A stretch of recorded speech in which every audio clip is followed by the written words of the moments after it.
when you've had the bull market in tech and crypto and all of that was kind of finding its way into the inflation narrative. But that narrative has shifted a lot. We're not in the state of inflation emergency anymore. Inflation is not 9%, as Bob was saying before, it's 3%. So I don't think Fed Chair Powell cares quite as much. I think what he does care about is that the Fed funds rate is now over and above the rate of core PCE inflation and is going to continue to be that way. So my take is, whether you call it one and done, I call it hike and hold. And that's a perfectly acceptable strategy right now, because if they just hold at 5.5%, I'm being presumptive that they hike today, if they just hold at 5.5%, then core PC inflation is on the declining trajectory. So they will continue to increase that delta. They will continue to increase the real rates into positive territory. And at some point, if they just do nothing and inflation comes down, we will actually be at restrictive real rates. So that's what I think Fed Chair Powell is focused on. Matt, John earlier was asking about what's the biggest threat for the Federal Reserve, the biggest fight. Is it inflation or is it recession? What are you expecting to hear from them today? Yeah, I think you've heard from officials that it's coming into greater balance, this risk assessment that they have. And certainly as inflation has shown some broadening out of disinflationary pressures, I think that they view that risk has subsided somewhat. But at this point, I don't think that Chair Powell is willing to say that very clearly the risks have shifted to the growth side. The reality is we've had one softer inflation print. It was a good development. We expect to see more. But I think the Fed has seen head fakes over the past year. They're going to want to see that continue over the coming months. And so at this point, I do still think that they view the risk assessment as too much a little bit on the inflation side of things, particularly given the growth and labor market dynamics that we see and the resilience that's there. Anastasia, you were talking about keeping the Fed funds rate around 5.5% for a prolonged period of time. Our guest sitting on set is slightly shaking his head, Bob Michael. I know he looks for a potential cut by the end of this year in the face of weakness. How much do you push back against that? Do you think that the Fed could hold rates at about 5.5% well into next year? Well, I think if the economy is still on solid footing and we're not looking at a recession, that's exactly what the Fed wants to do. They just want to stay there for a prolonged period of time to make sure inflation does come down towards, let's say, 2.5%. Look, I don't think we have a perfect crystal ball on when this recession ultimately is going to materialize. But if I just look at the real rates, and if I look at the forecast of real rates, we're likely to get towards 2% real rate, given the forecast that we have today, at some point in 2024. Wow. And if you compare that 2% real rate that's sometime in 2024, you compare that to the neutral rate that the New York Federal Reserve says it's somewhere around 1, it's likely to decline to 0.9 or 0.7%. At some point, Tom, we do get into that restrictive territory, but I think that point is still out in 2024. John, let me frame this. This is a bold statement by Ms. Amoroso. The idea here of a 2% 10-year real yield before 07, I extrapolated out a moving average 2.05%, and most experts like Bob Michael are saying to me, not this time. Anastasia's maybe an outlier there. Bob Michael, jump in. No. I have a tremendous amount of respect for Anastasia. We used to work together. I completely agree with her. We have to listen to what she's saying. She's saying they do one and done, then they're on autopilot, and they let everything else do the work for them. Inflation will be coming down, so the real Fed funds rate will be rising, and they've also got quantitative tightening running in the background. They don't need to do more than today. They actually don't even need to do today. They'll do it. You're dissenting? I would be a dissenter if I was on there, but the work is being done for them in the background. Okay, you're both talking about really important things. So nominal rates stay stable, inflation comes down, so real rates climb. By definition, what does that mean for credit markets, for risk appetite? It means that the cost of funding is starting to look too high on a real basis relative to their earnings. And some of the fractures we're seeing in the consumer, where deposit balances in the lower quintiles of income are below where they were pre-pandemic, and where credit card borrowing has gone vertical, those things will be very, very painful. Lucetti screaming at Deutsche Bank wants to cut in here. Matt Lucetti, just let me cut to the chase here within the Lucetti dissent. Are we at a point of instability where you can say we are super restrictive? No, I don't think that we necessarily are. I think when you look at, most measures of asset-based price financial conditions, things have eased materially recently. And I think the Fed will have to take account of that. The big question from our perspective, and I think from the market's perspective, is how much of this bank lending conditions tightening is likely to come through the pipeline. Certainly the Fed Senior Loan Officer Survey has shown this big tightening. We should get additional information on that today. But there's reasons to be somewhat skeptical that is really going to come through come through and impact the economy. So I'm not sure that it's obvious that at this point, particularly what we're seeing with the labor market and growth dynamics, that we're at a sufficiently restrictive stance. Where do you think the real yield will go? I mean, we've got this argument with Anastasia about 2% plus real yield. Mr. Michael steps in. I know it's outside your remit, but do you look for an elevated 10-year real yield, or are we at a comfortable point right now? Look, I think it all depends on how you measure it. So if we're looking at the actual Fed funds rate minus core PC inflation, no doubt that's going to be rising as inflation moderates over the next year. But the market has that priced to a certain extent. It has this disinflationary impulse already being priced, so has real yields relatively elevated as a result of that. And so I'm somewhat skeptical that policy becomes increasingly restrictive as inflation comes down, because that's exactly what the market already has priced. Anastasia, just to put a bow on where you and Bob agree and disagree, do you see the entire yield curve at 3%? I mean, are you basically saying that the Fed will cut rates at some point, whether it's the end of this year or whether it's early next year, even as they let things chug along? Or are you saying it's going to stay at 5.5% through the remainder or a significant portion of next year? Lisa, my best crystal ball trajectory right now is to say that I think they do stay at 5.5%, 5.25% for the rest of the year, because this economy is likely not yet slipping into recession. But as inflation decisively turns the corner, let's say around the end of the year, and maybe we do get some more economic weakness, because, that's right, some of the, cost of housing and cost of financing credit card transactions, for example, it is going up. So I think once we get more of the consumer weakness and inflation has turned the corner, then that's what I think the Fed may start to talk and actually cut interest rates. So I do think in early 2024, we back off of this 5.25%, 5.5% level.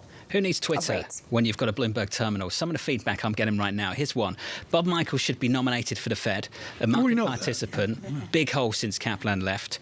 Ask Bob if he'd rather have to wear Tom's beige suit or do the press conference for Jay in 35 minutes. That was a good one. This question in here too, Bob. I've let you off on that beige suit all day. In fact, you've worn it a couple of times. Come on, it's 95 degrees out. I'm it's not 95 degrees. It's not 95 degrees in here.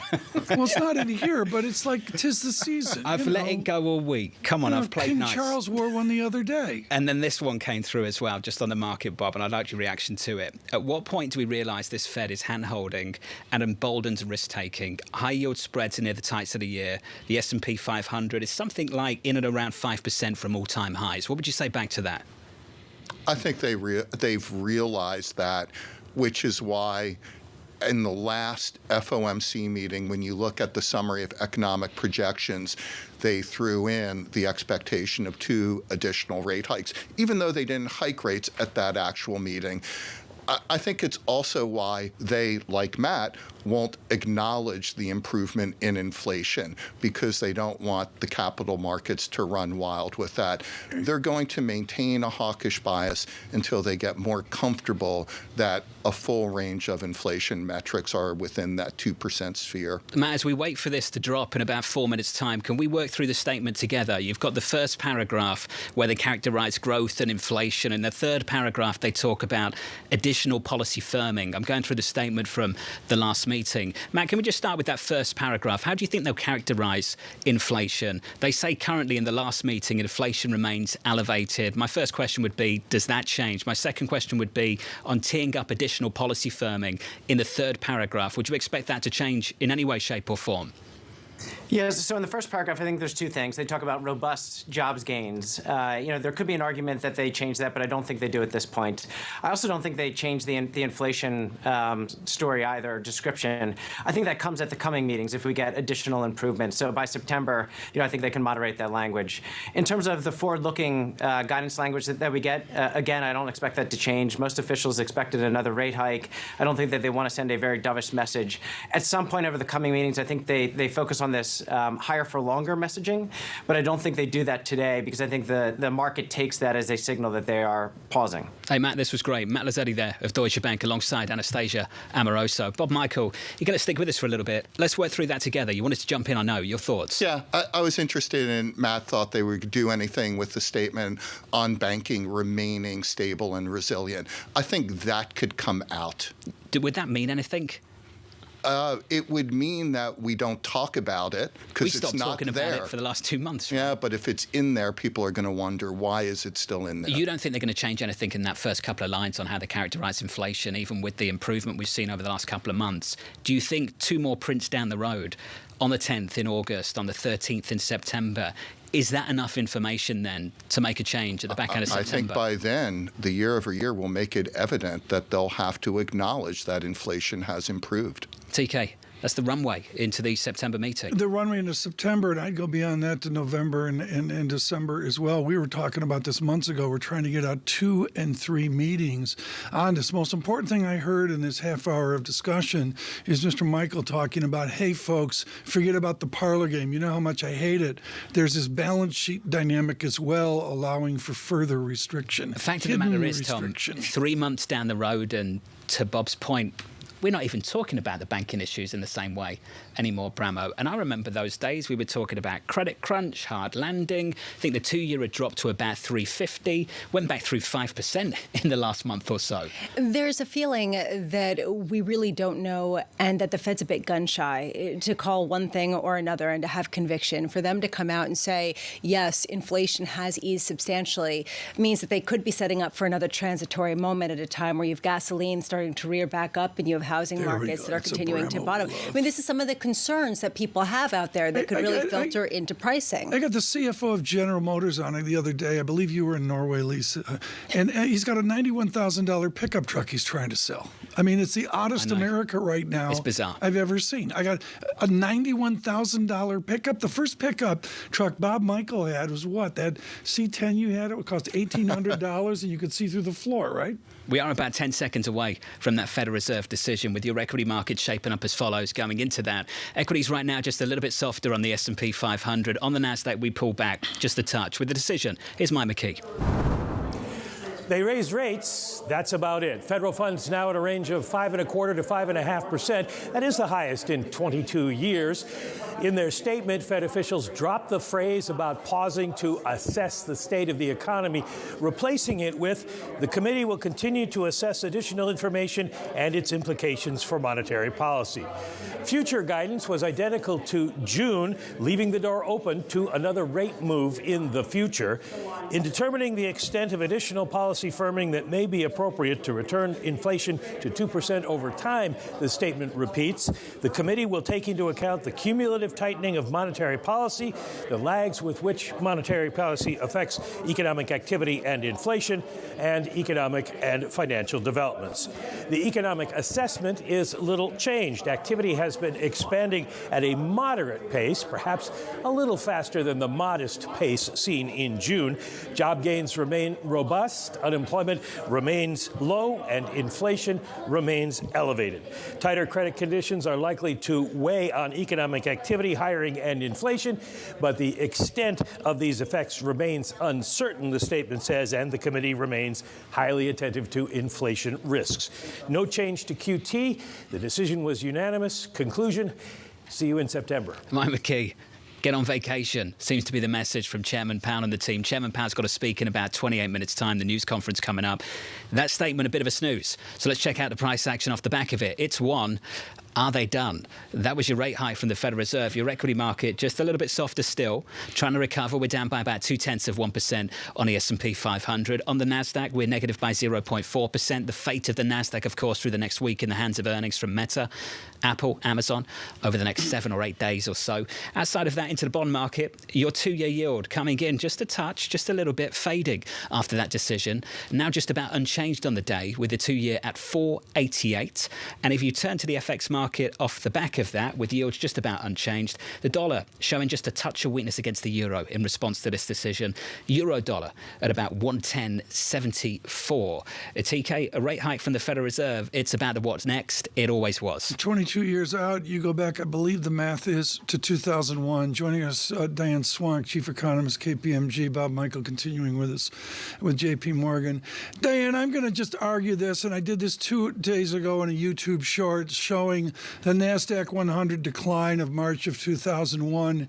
Things unraveled the last time we were at interest rates of this level. Do we have an analog here to the collapse of the market in March of 2001? Can a Fed policy affect a present stock market collapse? Well, it certainly can if they go far enough, and so far it's been remarkably resilient. I would argue that we're also seeing this against the backdrop of what looks to be a bubble emerging in Gen AI, which is a little reminiscent of 2001, but not quite there. But I think that's important to remember as well. I think the larger issue for the Fed at this point in time is that financial conditions are fighting them a bit, and even though they've got additional quantitative tightening, they've continued that. That's why they're still going forward. And I would argue one step further in that the good news we've gotten on inflation recently further emboldens the Fed to actually get to that 2% target. There was sort of this sense among people around the Fed and some within the Fed that, they'll get close to 2% and then feel they've kind of done enough because of what they thought would be the pain needed and the trade-off needed to get to 2%. I think they're going to feel a little more emboldened now to actually get there, which means tighter policy for longer than many expect. And I think that's something that we've sort of not really come to terms with yet, is sort of the unspoken side of what the Fed had been saying, is that people were expecting the Fed to kind of stop short of 2%.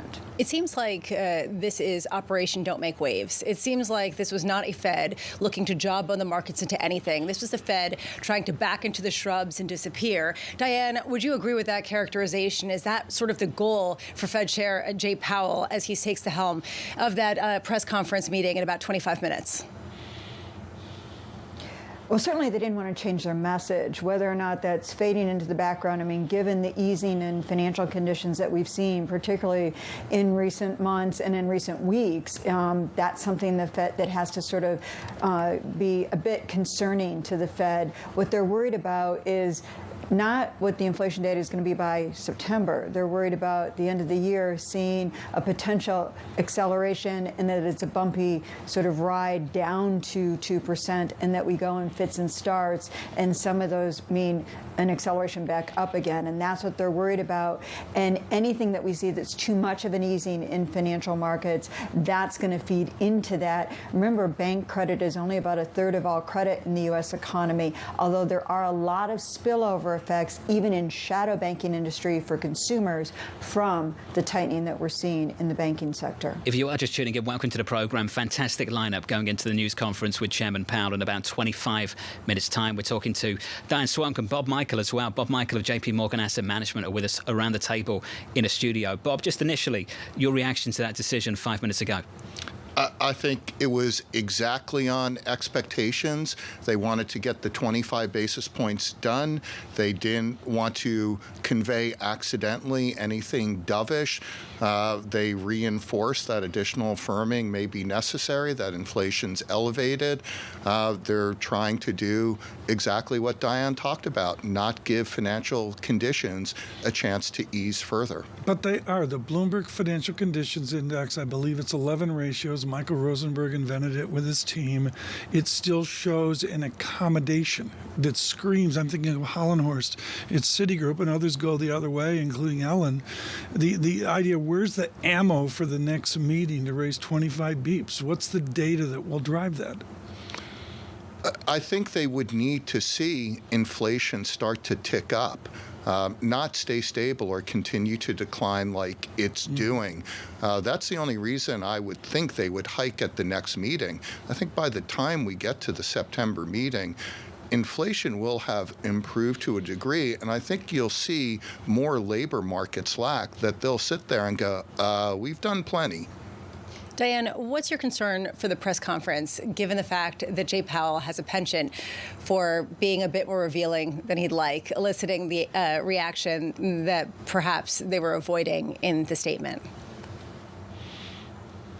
Well, I do think that they want, I think Jay Powell is going to go into this press conference being a little more defensive in terms of not wanting to ease financial conditions more and not wanting to have a confirmation bias on that. So I think he's going to be much more astute to that in this particular meeting. I do think it's hard for them to raise rates in September. However, we know that in October, the medical component of the CPI at least reverses after 25% decline in insurance from a year ago in the June number on CPI. That reverses both month to month and on a underlying level year over year in October. And once you get to November, you could see a bump up in inflation again that does worry the Fed more, along with some other issues that we've got coming in the pipeline with supply chain disruptions, everything from what's going to happen with grain prices to the fact that energy prices have come back up. All of those things coming back in with persistent demand.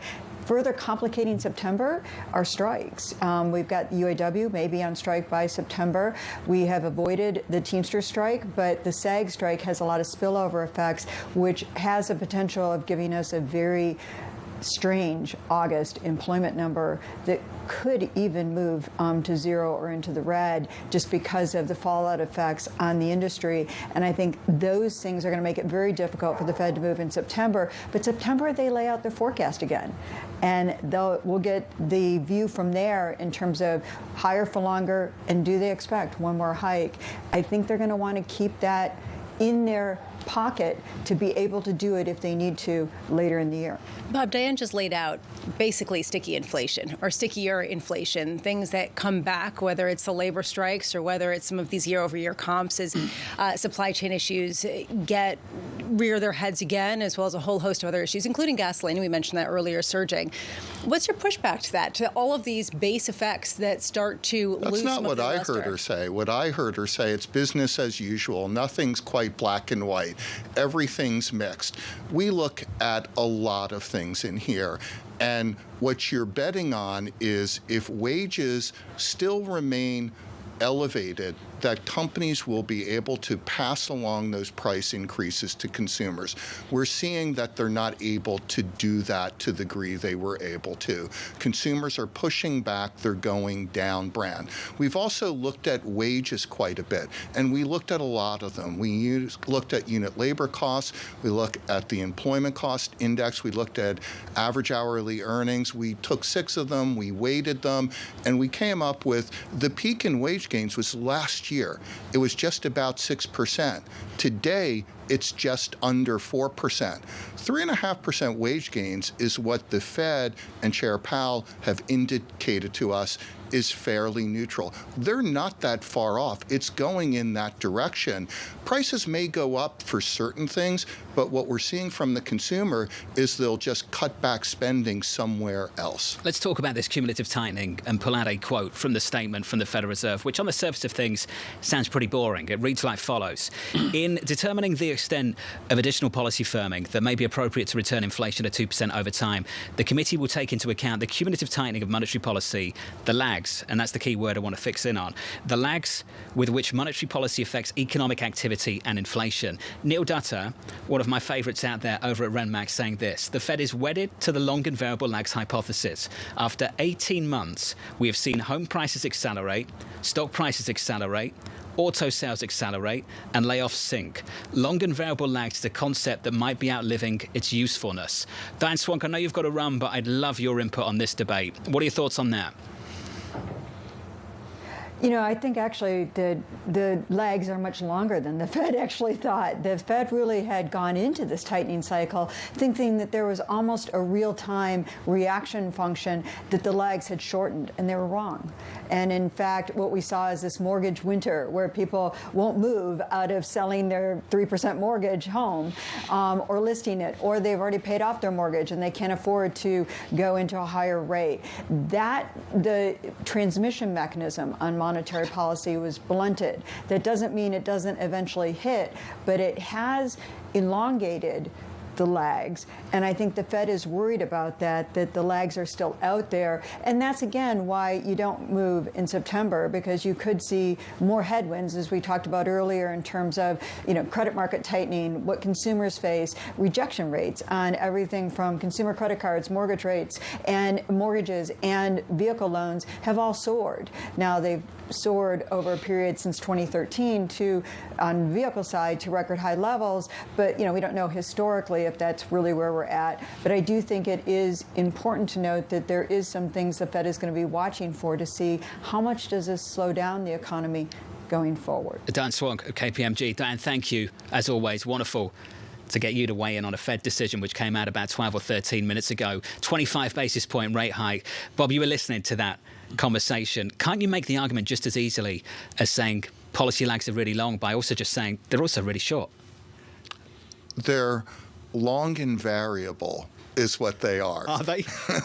They are. Okay. I'm going to quote the Fed. And also, when I hear the conversation about supplies and pricing, we're also looking at Greenspan's favorite indicator, vendor deliveries. And that's shown the greatest improvement going way back before the financial crisis. So the thought that there was pricing power because your goods were stuck on a container ship in the Pacific, forget about it. They're here. They're actually piled up in warehouses and on shelves.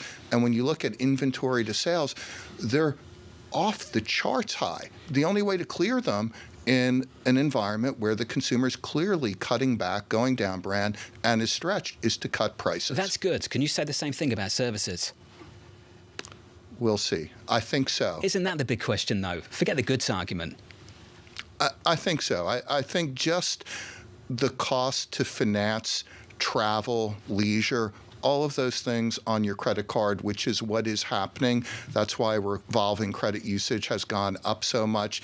It becomes punitive after a while. It's just not sustainable. Bob Michael of JP Morgan Asset Management alongside us on Fed decision day, the 25 basis point hike behind us. No big changes to the statement. The news conference with Chairman Powell begins in about 16 minutes' time. Joining us now is Citi's Andrew Hollenhorst alongside Jim Bianco of Bianco Research. Andrew, you've had the benefit of extra time to go through this. Your take on what we learned 15 minutes ago. It's interesting. It's interesting because of what did not change. This seems to have been very carefully put together so as not to send a dovish message like Diane was talking about. Really notable, I think, that the Fed could have taken the opportunity to say, headline inflation has come down, core measures are still elevated, but they left that statement unchanged. It still just says inflation is elevated. On the growth side, what was modest growth is now characterized as moderate growth. So just the tiniest inkling of a little bit of hawkishness that's creeping into this statement, at least relative to expectations. Some of that little bit of hawkishness on the street, folks, came from Jim Bianco, who joins us right now in Chicago. Jim Bianco, I look at where you are in the bombshell you had a number of weeks ago of saying maybe we're a little more sticky than we actually think we are. Where is Jerome Powell's presumed R-starred path at this press conference? The zeitgeist is he's down to 2%. Things are normal. We're going to get back to normal. I'm going to suggest you disagree with that. Yeah, I do. I do think that we might be on a year-over-year basis looking at the lows of the year in inflation, in June, and that we're going to see there's going to be a big base effect for the rest of the summer, and it's going to start to drift towards 4, and we'll be lucky to be back even close to 3 by the end of the year. And that will bring up the big question is the long run, rate of inflation, is it 2 or is it 2.5 or 3? And remember, the Fed has already told us that neutral rate is 50 basis points above the long run inflation rate. So if it's 2.5, then neutral is 3. And if the yield curve goes back to some normal level, which is around 150 basis points, you're talking about a fair value for the 10-year at 4.5. And we're at 390 right now. So we're a little bit low. And it all comes back to this whole argument about inflation and where's inflation going to go. And I've been arguing, the big fancy word, that this is a post-pandemic economy.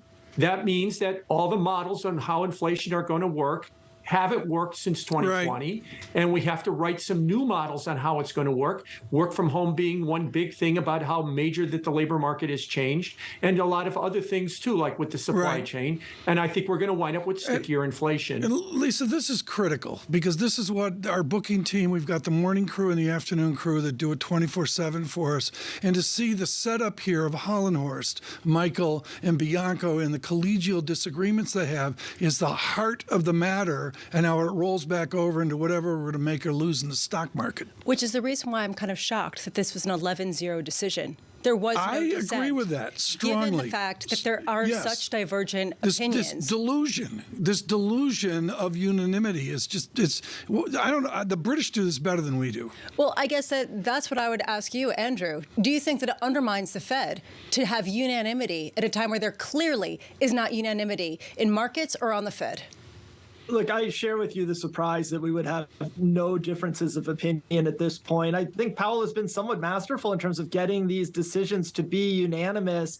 But we saw that sometimes coming at the cost of clarity. I think that's what happened in June, where we had this strange decision not to raise rates, but to signal that it would be appropriate to raise rates another 50 basis points.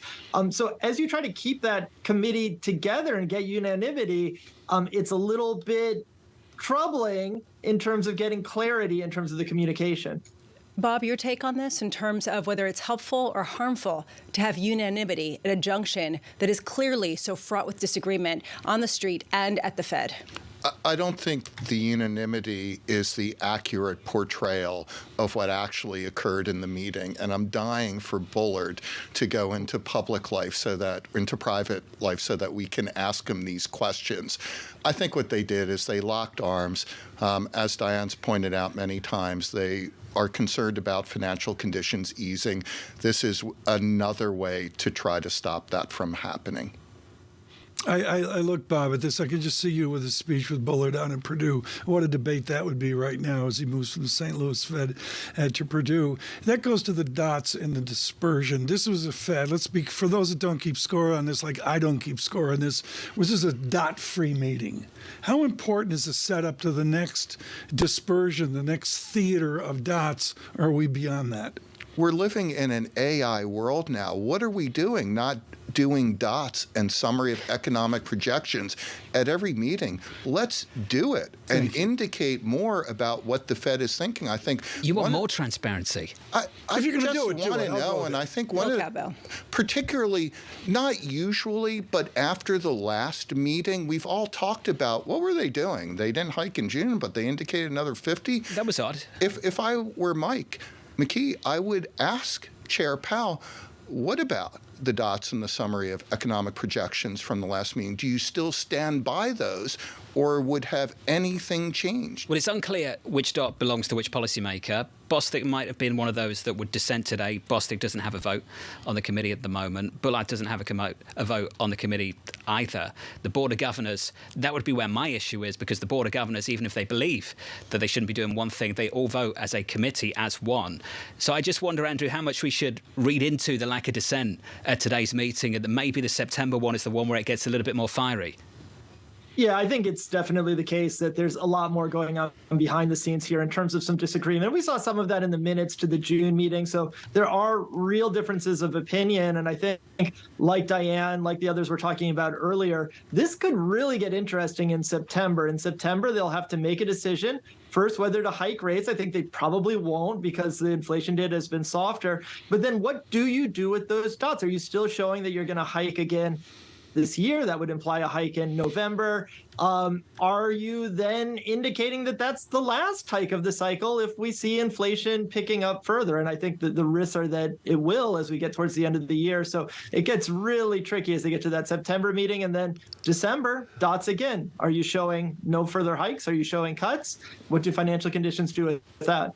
Jim, come back in here because you were talking about how models are broken and they're not really forecasting inflation in any kind of accurate way.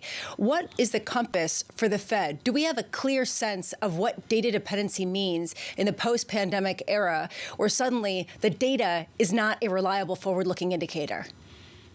To be frank, no, we don't. And that has been one of the bigger problems, is that in a data-dependent world, what the Fed is trying to do is they're trying to divorce themselves from any theory that of how the economy and inflation is supposed to work, and they're supposed to react to the data.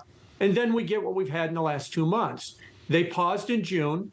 We got a big miss in the inflation report. Year over year went from 4 to 3, and then they hiked.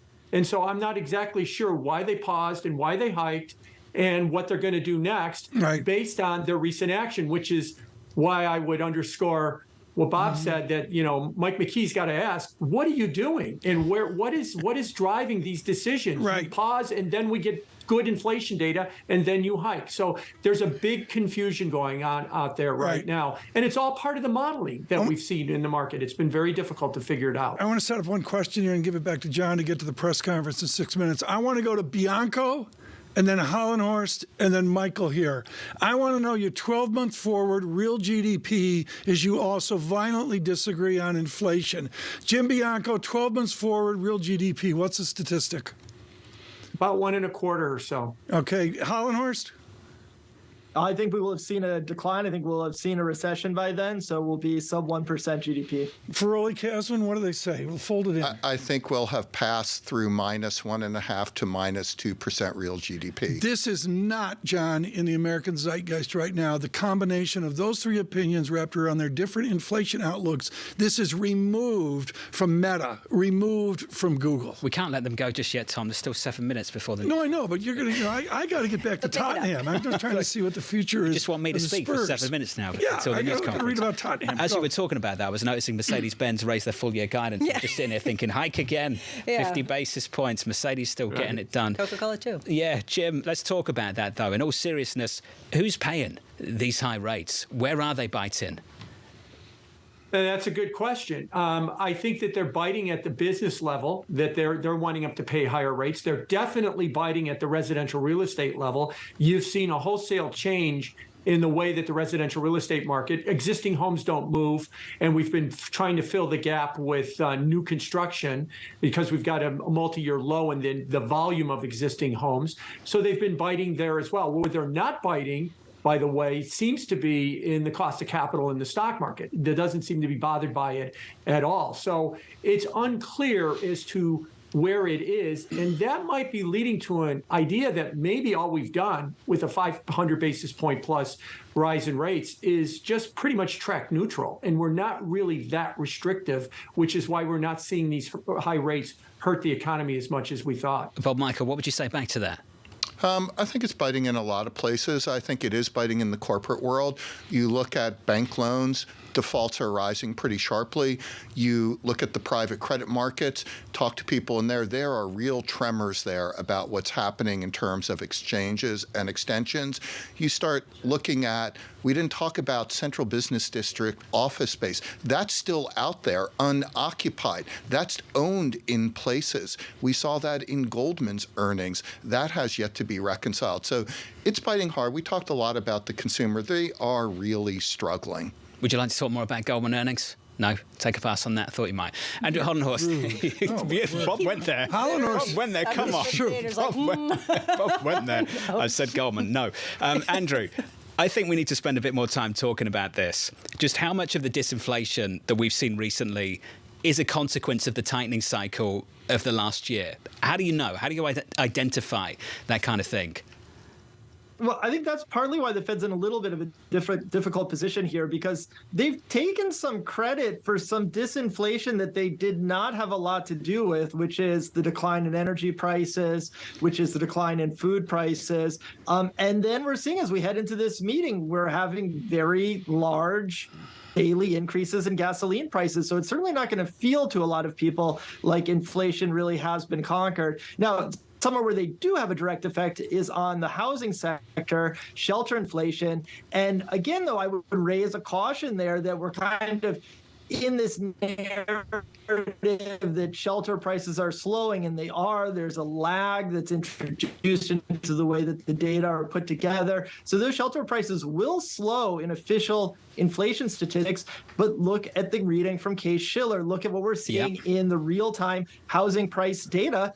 Those house prices are rising quickly now. So there's some real upside risk to inflation, which would kind of go back to Jim's point that maybe 5%, 5.5% policy rates aren't the amount of restraint on the housing sector, at least that we thought it was going to be. So I promise you this really is the final round of questions for all three of you, with the news conference about 3 or 4 minutes away. We need to get your questions for Chairman Powell. We touched on it briefly. You don't get to repeat that twice. Jim, what would you ask the chairman today in about 4 minutes? Basically, what has been driving the decision-making to pause and to hike. I kind of said that earlier, but it does drive at the confusion as to what is really on top of mind for the Federal Reserve. Andrew, what about you? I would ask about the rebound in the housing sector, prices, growth, upside risk to both. Well, Michael? I'd ask what range of inflation and growth metrics are they using, and what levels would they look at for them to, one, pause permanently, and secondly, cut rates? What would they tolerate? I've heard that from PIMCO, that maybe 2 point something. They'd be happy with that. They'd be okay with that. Does that resonate with you, 2 point something? On headline, for sure, as long as the trend is headed down. Jim Bianco, Andrew Hollenhorst, the two of you, thank you. Moments away from that news conference with Chairman Powell, following a 25 basis point hike from the Fed chairman. Bramo, it's almost question time, and you can hear from the panel in the last 20 minutes, bit of confusion over why they paused last time around, why they hiked this time around, if they are truly data dependent. What data they're looking at, what their model is right now to gauge out inflation going forward, what their threshold is, as Bob was saying, to hike or to cut. We don't have a sense of any of these things. The model is, come on, we're looking at it. And there's Supercore and Everyone was high-fiving the Fed a few weeks ago when we got that inflation data. Yeah. It was like victory lap time, Bob. Victory lap. People talking about a victory lap for the chairman of the Federal Reserve. If you step back and look at growth and inflationary pressures, they are moderating. They should just put it in park and come back in January. And do a victory lap? I don't know about I the feel that victory feels lap. too premature to me. That really does. One print, TK, and start celebrating. This has been a fascinating discussion. Thank you so much to our team for putting together this just brilliant conversation, collegial disagreement. The common theme here from Marquette academics to UCLA academics to University of Pennsylvania academics is this is a press conference without theory. And I know I'm going to get pushback on that from Mike McKee and others, but off the pandemic, they're flying blind. And Bob, I would say they're as data dependent as we've ever seen. Yeah, I think so. Ever. Well, look, I think that you are right that this is perhaps a theory-free Federal Reserve that's still trying to hew to some of the theories that underpinned their role in all of this. I would argue one of the biggest questions, John, is whether tightening has the same effect on an economy that is not showing signs of slowing down. To your point, the lag, the variable, long and variable lag. Super long. Super or long, really but, short. but also variable. I've got so no then idea. how do we then talk about the efficacy of what they're doing? Lisa, they don't know, which is why they're in the risk management business, and they've got to work out what is the biggest risk, cutting too soon or holding too long. And that's really, really difficult to do. I think it's easier to say we need to cut because we've gone too far. It's harder to say these disinflationary trends are on their way back towards taking us to a sustainable path to 2%. That's a much, much bigger call. I don't know the answer to what's the biggest fear. Inflation or recession. We don't know. And what you hear is from everyone on Wall Street, a different answer. Let's go through the scores going into this news conference with Chairman Powell, who just enters the room. Your equity market negative 0.2% on the S&P 500. Following a 25 basis point interest hike from the Federal Reserve, here's the chairman of the Fed. My colleagues and I remain squarely focused on our dual mandate to promote maximum employment and stable prices for the American people. We understand the hardship that high inflation is causing, and we remain strongly committed to bringing inflation back down to our 2% goal. Price stability is the responsibility of the Federal Reserve. Without price stability, the economy doesn't work for anyone. In particular, without price stability, we will not achieve a sustained period of strong labor market conditions that benefit all. Since early last year, the FOMC has significantly tightened the stance of monetary policy. Today, we took another step by raising our policy interest rate a 1/4 percentage point, and we are continuing to reduce our securities holdings at a brisk pace. We've covered a lot of ground, and the full effects of our tightening have yet to be felt. Looking ahead, we will continue to take a data-dependent approach in determining the extent of additional policy firming that may be appropriate. I'll have more to say about monetary policy after briefly reviewing economic developments. Recent indicators suggest that economic activity has been expanding at a moderate pace. Growth in consumer spending appears to have slowed from earlier in the year. Although activity in the housing sector has picked up somewhat, it remains well below levels of a year ago, largely reflecting higher mortgage rates. And higher interest rates and slower output growth also appear to be weighing on business fixed investment. The labor market remains very tight. Over the past 3 months, job gains averaged 244,000 jobs per month, a pace below that seen earlier in the year, but still a strong pace. The unemployment rate remains low at 3.6%. There are some continuing signs that supply and demand in the labor market are coming into better balance. The labor force participation rate has moved up since last year, particularly for individuals aged 25 to 54 years. Nominal wage growth has shown some signs of easing, and job vacancies have declined so far this year. While the jobs to workers gap has narrowed, labor demand still substantially exceeds the supply of available workers. Inflation remains well above our longer run goal of 2%. Over the 12 months ending in May, total PCE prices rose 3.8%.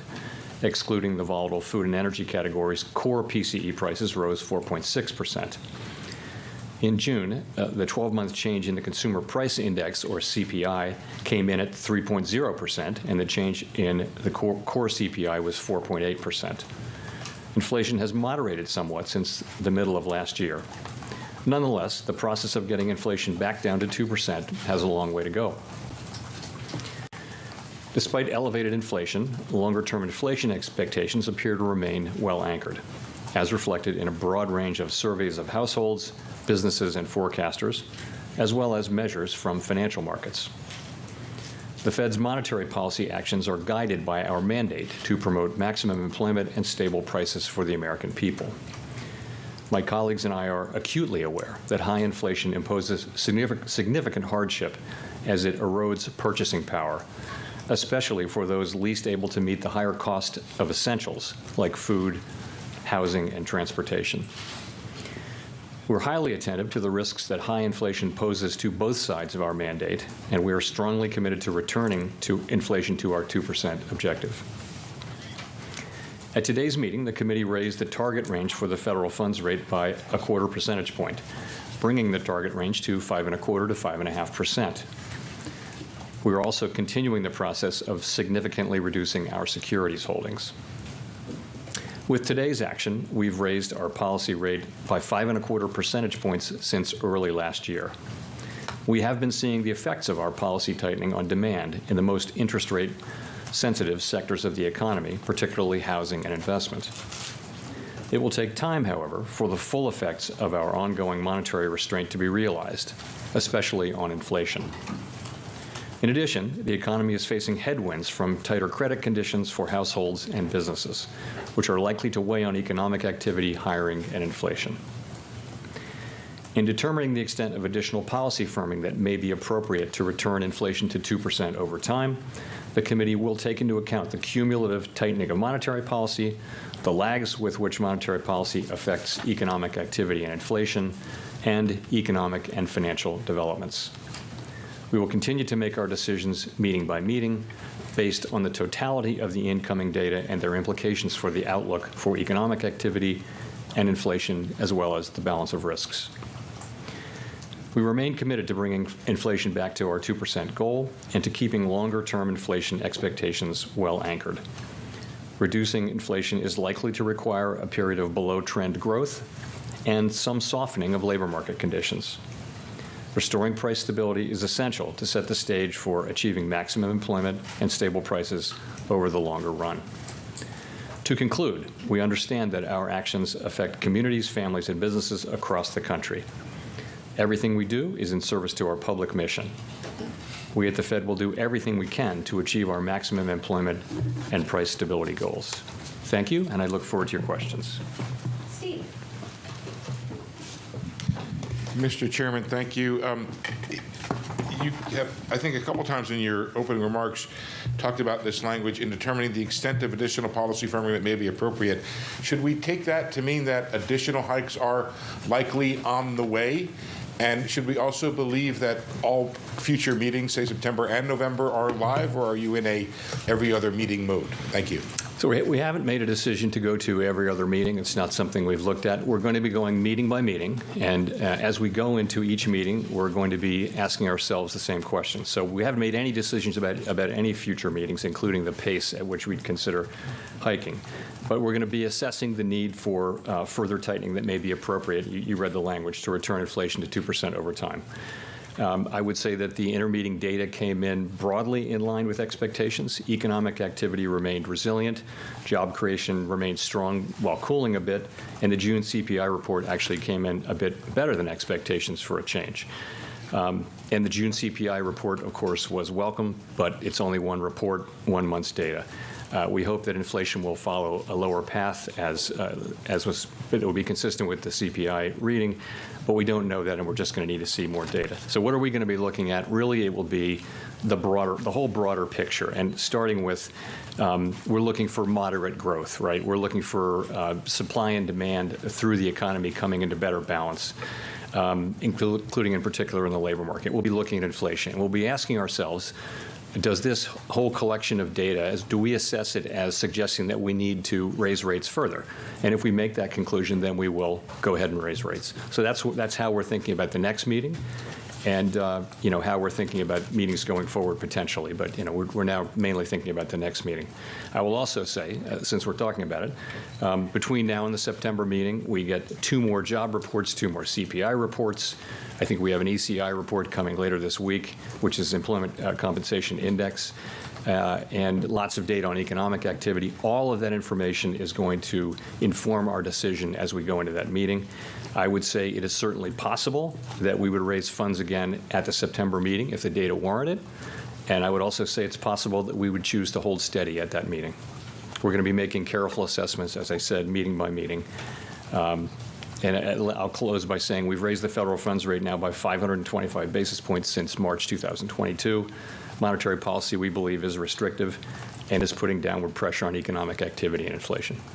If I could just briefly follow up on something you said there. You said the data in the intermediate period, it broadly came in line with expectations.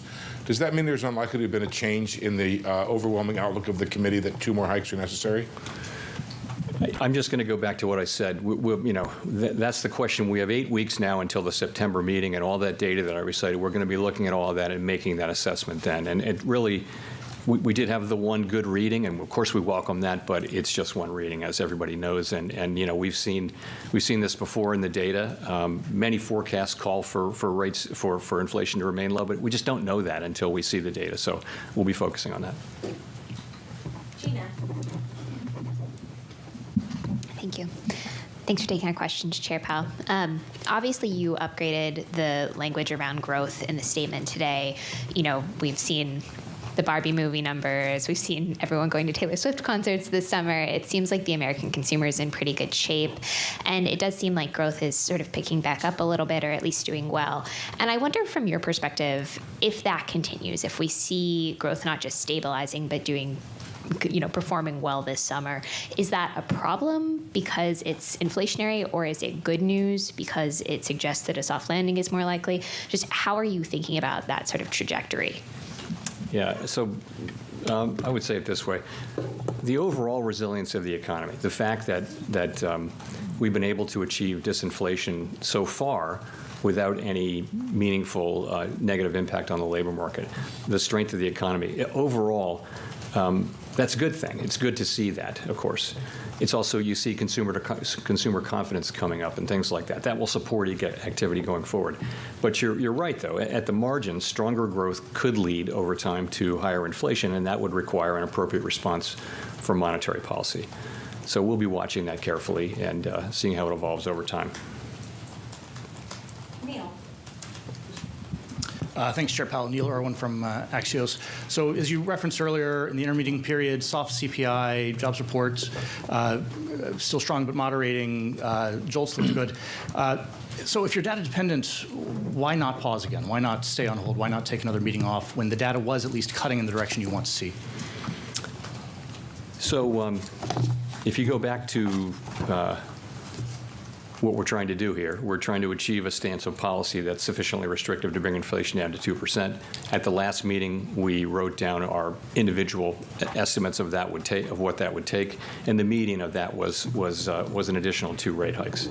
So I would say we looked at the intermeeting data, and as I mentioned, broadly consistent, not perfectly consistent, but broadly consistent with expectations, and as a result, we went ahead and took another step. And that's, a labor market that continues to be strong, but gradually slowing. I mentioned that the inflation report was actually a little better than expected, but we're going to be careful about taking too much signal from a single reading. And growth came in stronger than expected. So that's how we look at it, and so we did take that step today.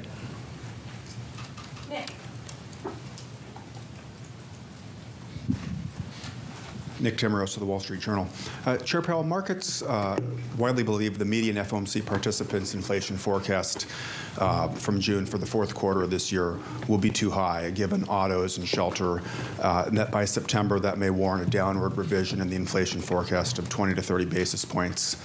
Would that type of inflation progress be enough to hold rates steady from here, or do you need to see below-trend growth and decelerating labor income growth to be convinced that you've done enough?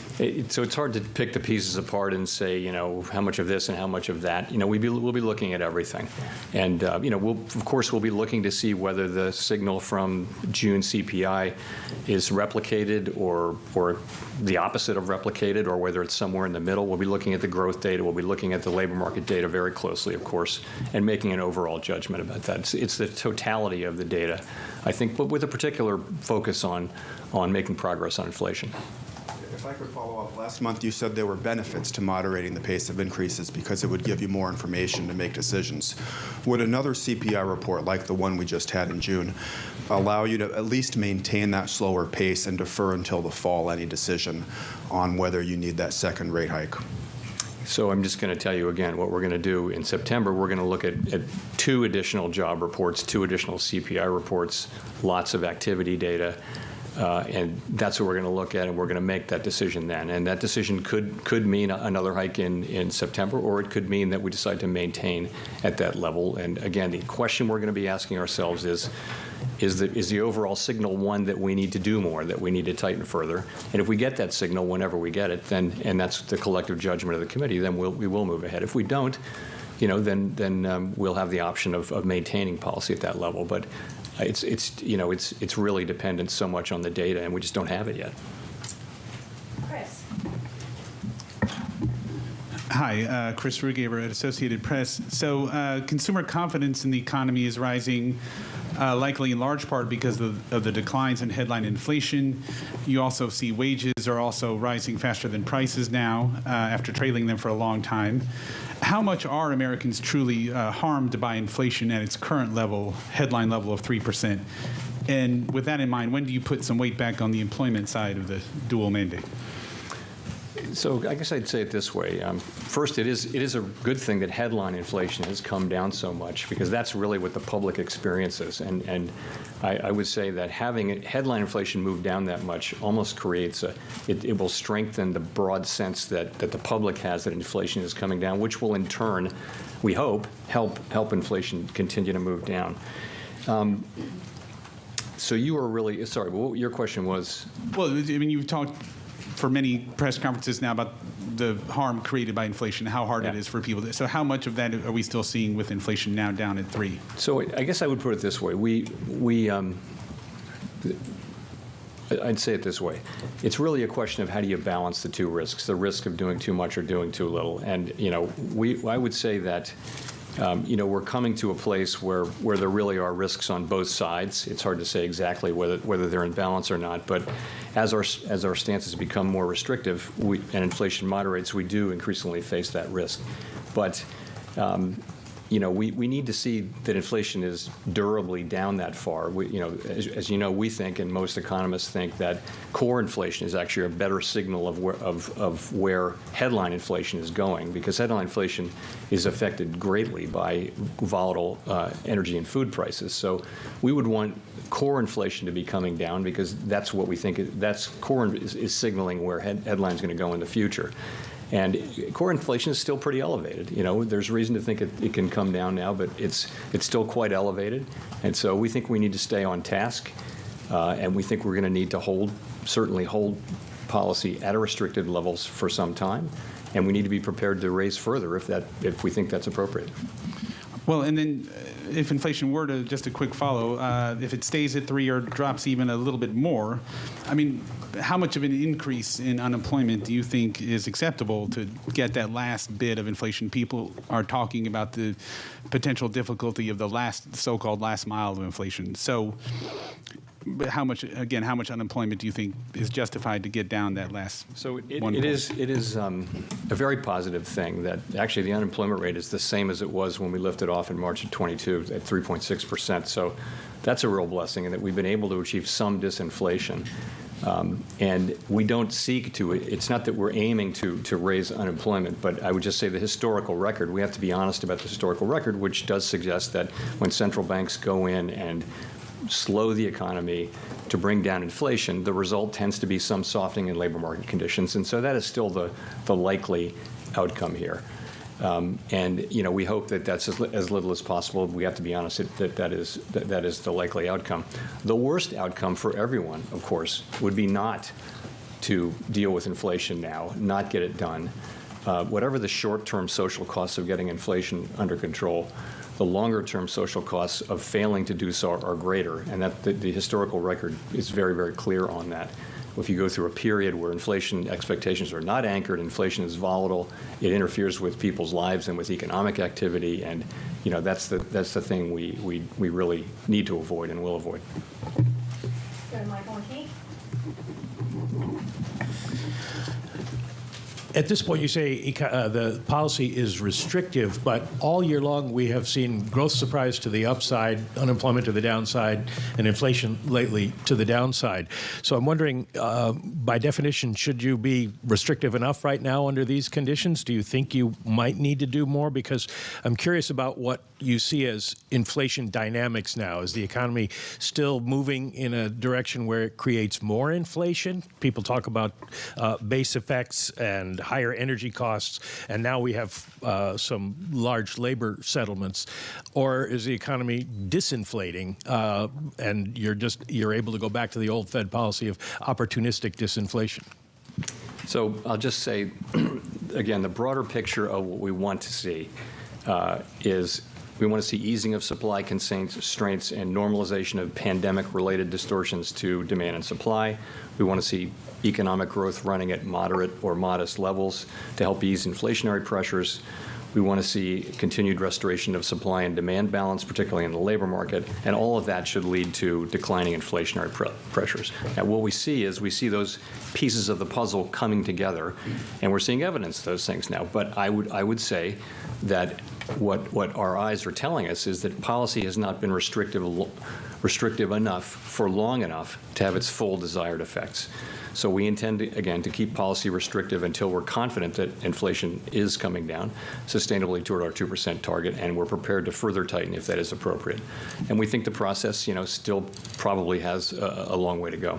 Well, do you think under current conditions you are restrictive enough unless something changes? Well, I think we think today's rate hike was appropriate, and I think we're going to be looking at the incoming data to inform our decision at the next meeting about is the incoming data telling us that we need to do more, and if it does tell us that collectively, if that's our view, then we will do more. Thank you. Colby Smith with the Financial Times. If September is in fact a live meeting, how does that square with the need for a more gradual tightening pace that you spoke of last month in explaining the rationale for holding the funds rate steady at the June meeting? So a more gradual pace doesn't go immediately to every other meeting. It could be 2 out of 3 meetings, right? It just means if you're slowing down. The point really was to slow down the decision cycle as we get closer and closer to, we think, our destination.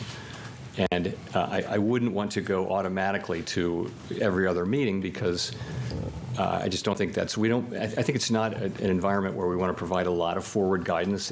There's a lot of uncertainty out there. We just want to keep moving at what we think is the right pace. And I do think it makes all the sense in the world to slow down as we now make these finally judged decisions.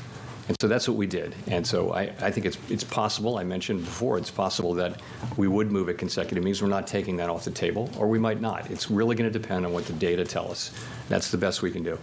So we shouldn't assume that every other meeting is the lowest tightening frequency, let's say. It could be, longer intervals in between as well. I think we're going to look. I think we're going to make a decision about the next meeting, and then we're going to make a decision about the one after that. And I think it'll sort itself out. Thanks. Howard Schneider with Reuters. Among your colleagues, there have been people who've said they feel that very little transmission has taken place so far from monetary policy into the economy, and there are those who feel, they say, it's happened very fast this time and it's kind of up to date. Where are you on that continuum? So there's a long-running debate about the lags between changes in financial conditions and the response to those changes from economic activity and inflation, right? So we know that in the modern era, financial conditions move in anticipation of our decisions, and that has clearly been the case in this cycle. So in a sense, the clock starts earlier than it used to, but that doesn't necessarily change the process from that point on, and it's not clear that it has. I'll tell you what we know and then what we don't know. We know that financial conditions affect economic activity and inflation with a lag that can be long and variable, or lags, plural, that can be long and variable.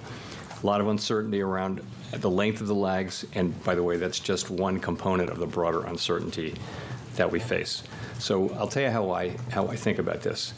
The first thing to say is we're determined to bring inflation down to 2% over time, and we will use our tools to do that. No one should doubt that. I would look at it this way, though. The real federal funds rate is now in meaningfully positive territory. If you take the nominal federal funds rate, subtract a mainstream estimate of near-term inflation expectations, you get a real federal funds rate that is well above most estimates of the longer-term neutral rate. So I would say monetary policy is restrictive, more so after today's decision, meaning that it is putting downward pressure on economic activity and inflation. We'll keep monetary policy restrictive until we think it's not appropriate to do so.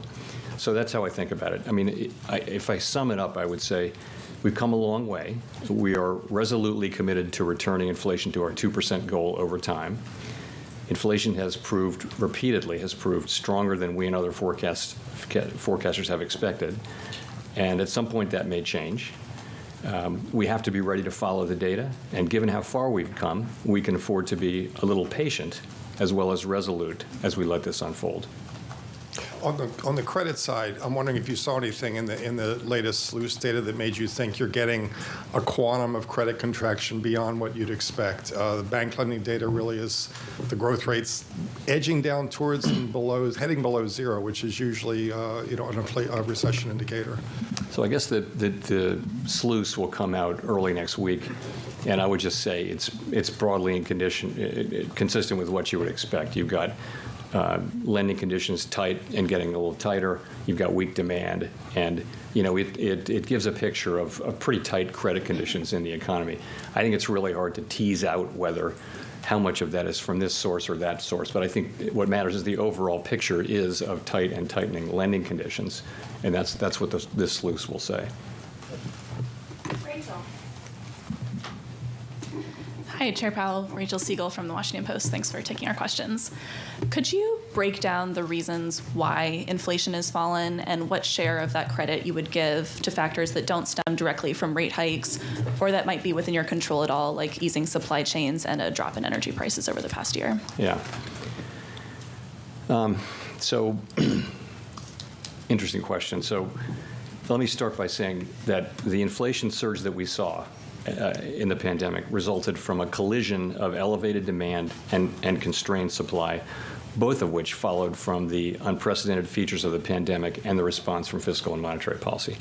And we've always expected that the disinflationary process would stem from both from the normalization of those broad pandemic-related supply and demand conditions and from restrictive monetary policy, which would help return the balance between supply and demand by restraining demand. And we think that's broadly what we're seeing. So to go break it down a little further, of course, headline inflation has come down sharply from elevated levels as energy and food prices have come down, mostly due to reversal of the effects from the war in Ukraine. And that's a good thing, and the public experiences that, as I mentioned earlier. For core inflation, I'd say there has been a role for both factors, both that I mentioned. Clearly, for goods, normalization of supply conditions is playing an important role, as is the beginning of the reversal of spending back into services and away from goods. Take autos as an example. The combination of an increase in sales and inventories, while vehicle inflation has decelerated, points to a substantial role for supply. But there's also a role for demand, as the loans and things like that are more expensive. So they're both working there. Housing services inflation now starts to move down. Clearly, higher rates have slowed the housing market. I would say monetary policy is working about as we expect, and we think it'll play an important role going forward, in particular in non-housing services, where really we think that's where the labor market will come in as a very, very important factor. So we think both of those sources of disinflation are playing an important role. I see. And just to follow up, do you think that of those two sources, that core will rely more heavily on seeing an impact from rate hikes, or is there a more even split there too? I think monetary policy is going to be important going forward, because we're sort of reaping now the benefits of the reversal of some of the very specific pandemic things. We're seeing that with goods in particular, with supply chains and shortages moving, and we're seeing. So I think going forward, monetary policy will be important, particularly in the sector, in the non-housing services sector. Edward. Thank you, Chair Powell. First, let me compliment your tie, the choice of tie. So thanks for taking our question. So the Beige Book, it said, input cost pressures remain elevated for services firms, but eased notably for manufacturing sector. Is that an indication that there's a wage inflation pressure? And how do you target and pressure on the wage inflation without pushing the economy into recession? Well, I think as it relates to goods, it's really an indication that supply chains and shortages are easing. And so, what was the first part of it? So wage inflation. Like, how do you target wage inflation without pushing an economy into a recession? I don't think we're targeting wage inflation. I think what we're looking for is a broad cooling in labor market conditions, and that's what we're seeing. So, wages have actually been gradually moving down.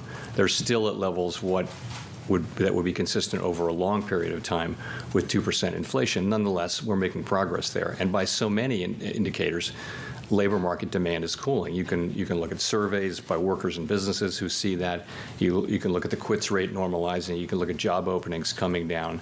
You can look at just job creation in the establishment survey has, it's still at a high level, but it was at really an extraordinarily high level for most of the last 2 years. So you see cooling, particularly in private sector in the last, in the last report. So I think we see that, and it's happening at a gradual pace. So that's actually not a bad thing in a sense, because if what we see is a labor market, very strong demand for labor, which is really the engine of the economy. People are getting hired, many people going back to work, getting wages, spending money, and that's really what's driving the economy. But that it's gradually slowing, it's gradually cooling. That's a good prescription for getting where we want to get. But still, we see a push to raise minimum wage. We're seeing a lot of unions go on strike or threaten strike, and the common thing is they come out with agreements like big pay increases, like UPS, and we have the auto workers coming up.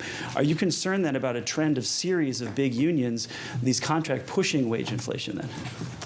Not for us to comment on contract negotiations, not our job, not our role. We monitor these things and we'll keep an eye on them. But really, that's something that's handled at that level. And not, a large amount of people. Victoria. Hi, Victoria Guido with Politico. I wanted to ask about the SEP, which suggests that you would cut rates as overall and core PCE get to around or under 3%. And so I'm wondering, is the level of inflation what's sort of important there as you think about getting to 2% and when you might start cutting rates? Or is the speed at which inflation is falling also important? I think you'd take both into account. I think you'd take everything into account when you start cutting rates. It would depend on the whole, on a wide range of things. And when people are writing down rate cuts next year, it just is a sense that inflation is coming down and we're comfortable that it's coming down and it's time to start cutting rates. I think, but I mean, there's a lot of uncertainty between what happens, in the next meeting cycle, let alone the next year, let alone the year after that. So it's hard to say exactly what happens there, what's motivating people. So if it's sort of stubbornly in maybe the high twos, you wouldn't necessarily cut rates? I'm not saying that at all. I'm not giving you any numerical guidance around that. I'm saying we'd be comfortable cutting rates when we're comfortable cutting rates, and that won't be this year, I don't think. It would be, many people wrote down rate cuts for next year. I think the median was several for next year. And that's just going to be a judgment that we have to make then, a full year from now. And it'll be about how confident we are that inflation is, in fact, coming down to our 2% goal. Steve. A good part of Wall Street has become more confident that the Fed is going to be able to engineer a soft landing, and they've reduced their forecast for recession. And I'm wondering if the staff has changed its view on the likelihood of a recession being likely, and if you personally have changed your view in terms of becoming more confident that you can achieve a soft landing. So it has been my view consistently that we do have a shot, and my base case is that we will be able to achieve inflation moving back down to our target without the kind of really significant downturn that results in high levels of job losses that we've seen in some past instances, many past instances of tightening that look like ours. That's been my view. That's still my view. And I think that's sort of consistent with what I see today. So, but it's a long way from assured, and we have a lot left to go to see that happen. So the staff now has a noticeable slowdown in growth starting later this year in the forecast, but given the resilience of the economy recently, they are no longer forecasting a recession. I just want to note that that our staff produces its own forecast, which is independent of the forecast that we, as FOMC participants, produce. Having an independent staff forecast, as well as the individual participant forecast, is really a strength of our process. There's just a lot of, I think, constructive diversity of opinion that helps us informs our deliberations, helps us make, I hope, better decisions. And is the reason for optimism that inflation has come down and you still have a strong labor market? I mean, does that add to the optimism? I wouldn't use the term optimism about this yet. I would say, though, that there's a pathway. And yes, that's a good way to think about it. We've seen so far the beginnings of disinflation without any real costs in the labor market. And that's a really good thing. I would just also say the historical record suggests that there's very likely to be some softening in labor market conditions. And consistent with having a soft landing, you would have some softening in labor market conditions. And that's still likely as we go forward with this process. But it's a good thing to date that we haven't really seen that. We've seen softening through not through unemployment, not through higher unemployment. We've seen softening through job openings coming down part of the way back to more normal levels. The quits rate, so people are not quitting as much. We've seen participation, people coming in, and so labor supply has improved, which has lowered the temperature in the labor market, which was quite overheated, going back a year or so. So we're seeing that kind of cooling, and that's very healthy, and we hope it continues. Thank you, Mr. Chairman. Jeff Cox from CNBC.com. You and other Fed officials in the past have suggested that you don't need to keep hiking until inflation hits 2%, that as long as you see continued progress. So I'm wondering, how close do you need to get with the inflation numbers coming down? How many months of data do you need to see that will give you sufficient confidence? And how far does this fight need to go before you're willing to kind of declare victory on it? So the idea that we would keep hiking until inflation gets to 2%, it would be a prescription of going way past the target. That's clearly not the appropriate way to think about it. So, in effect, if you look at our forecasts, the median participant, and again, these are forecasting out years, so take them with a grain of salt, but people are cutting rates next year because the federal funds rate is at a restrictive level now. So if we see inflation coming down credibly, sustainably, then we don't need to be at a restrictive level anymore. We can move back to a neutral level, and then below a neutral level at a certain point. I think we of course would be very careful about that. We'd really want to be sure that inflation is coming down in a sustainable level. And it's hard to make. I'm not going to try to make a numerical assessment of when and where that would be, but that's the way I would think about it. Is you'd stop raising long before you got to 2% inflation, and you'd start cutting before you got to 2% inflation too, because we don't see ourselves getting to 2% inflation until all the way back to 2 until 2025 or so. So. Jennifer. Thank you, Chair Powell. Jennifer Schonberger with Yahoo Finance. It's been over 4 months since a handful of regional banks, including Silicon Valley Bank, failed. When you look at credit conditions now, given Banc of California's acquisition of PacWest, does this acquisition suggest the full impact has not been felt, or are you comfortable saying that we've seen most of the ripple effects that may have occurred at this point, and how does this play into your outlook for policy? So I don't want to comment on any particular merger proposal, but I will say things have settled down for sure out there. Deposit flows have stabilized. Capital and liquidity remain strong. Aggregate bank lending was stable quarter over quarter and is up significantly year over year.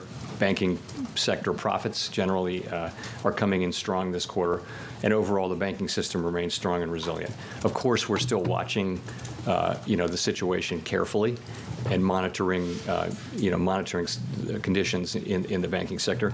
In terms of the actual effect on, if you think of a particular set of banks that were affected because of their size and business model and things like that were more affected by the turmoil in March than others, it's very hard, as I mentioned, it's very hard to sort of tease out the effects on this very large economy of ours from them tightening. They may be tightening a little bit more, probably are, than other banks.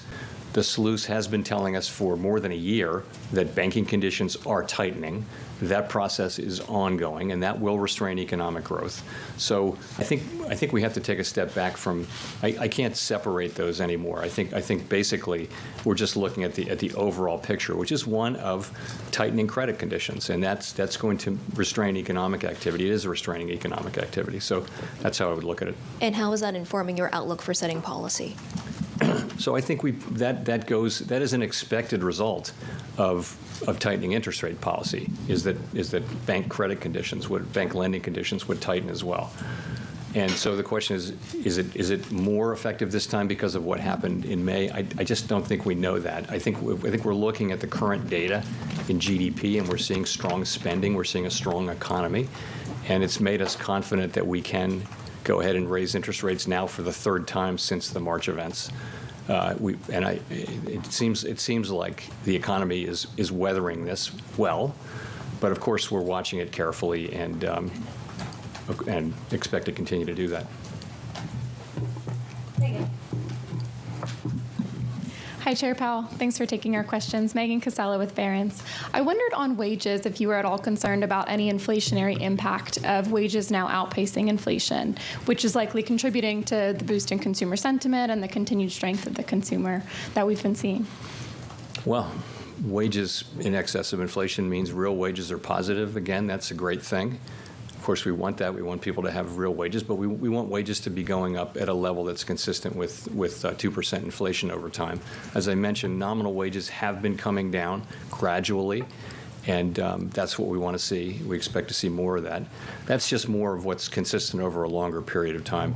We don't really think that wages were an important cause of inflation in the first year or so of the outbreak, but I would say that wages are probably an important issue going forward. Labor market conditions broadly are going to be an important part of getting inflation back down, and that's why we think we need some further softening in labor market conditions. This goes sort of to the balance of risks question, but you mentioned at the start how you're keeping an eye on consumer activity and whether there might be some sort of a rebound there. And I'm curious what the Fed's explanation would be to families if further interest rate hikes start to hit the labor market, start to drive that sentiment back down. What's the message there of why you continue to keep rates elevated or to raise them? Well, we have a job assigned to us by Congress to get inflation under control. And we think the single most important thing we can do to benefit those very families, especially families at the lower end of the income spectrum, is to get inflation sustainably under control and restore price stability. We think that is the most important thing we can do now, and we're determined to do that. And I would just point out that the people who are the most hurt by inflation right away are people who are on a low fixed income, who, when you're talking about travel or transportation costs, heating costs, clothing, food, things like that, those, if you're just making it through each month on your paycheck and prices go up, you're in trouble right away. Even middle-class people have some resources and can absorb inflation. People in the lower end of the income spectrum have a harder time doing that. So we need to get this done, and the record is clear that if we take too long or if we don't succeed, that the pain will only be greater. So that's how I would explain what we're doing. Thank you, Chair Powell. Simon Rabinovich with The Economist. You had said last month that this meeting this week was going to be a live one. In the event, the market had assigned a roughly 99% probability to the rate move that you announced today. The decision was, of course, unanimous, and the statement was basically unchanged from last month. So may I ask, to what extent was the meeting actually a live one? Was there ever any doubt over the past 2 days about what the decision was actually going to be? Well, was there doubt? I would say there's a range of views on the committee, and when you see the minutes in 3 weeks, you'll see that. There's a range of views about what we should do at this meeting and what we should do at the next meeting, and it's a process that we go through. Many times when we go into a meeting, the decision is not, fundamentally in doubt. Nonetheless, we have the meeting, and some meetings are less uncertain than others, and I'll just leave it at that.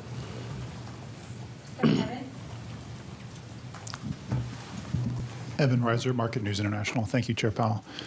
Financial conditions have been loosening at a fairly steady clip in recent weeks, the dollar, the stock market, et cetera. What does that mean for the Fed in being sure that inflation will come down to target?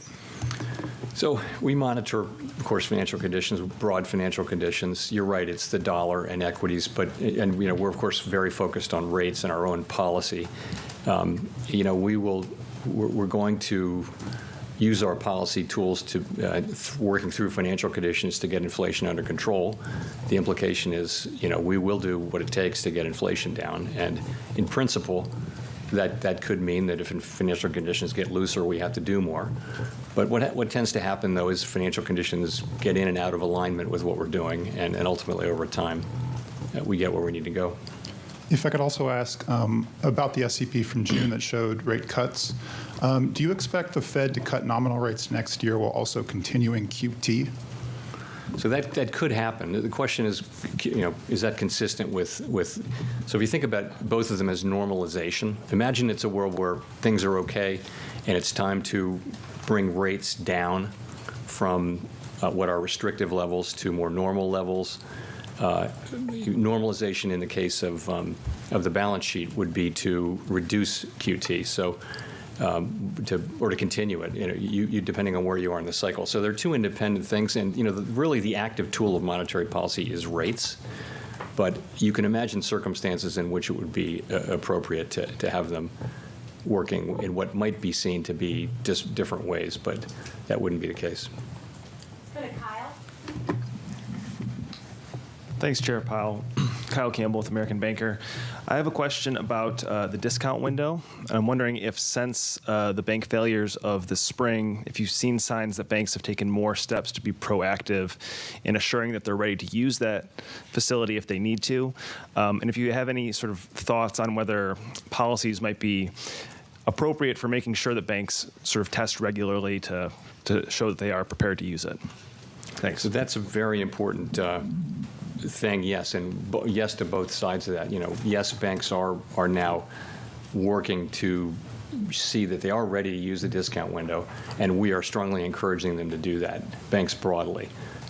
We did find, as you know, during the events of March, and that that it's a little clunkier. It can be a little clunkier and not as quick as it needs to be sometimes. So why not be in a situation where you're just much more ready in case you need to access the discount window?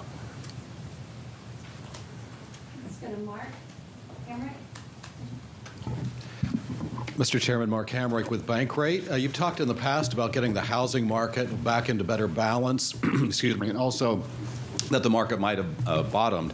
Where do you see that situation and balance, or lack thereof, right now, particularly with the constrained inventory of existing homes that might otherwise be coming onto market at a time when existing homeowners are reluctant to move?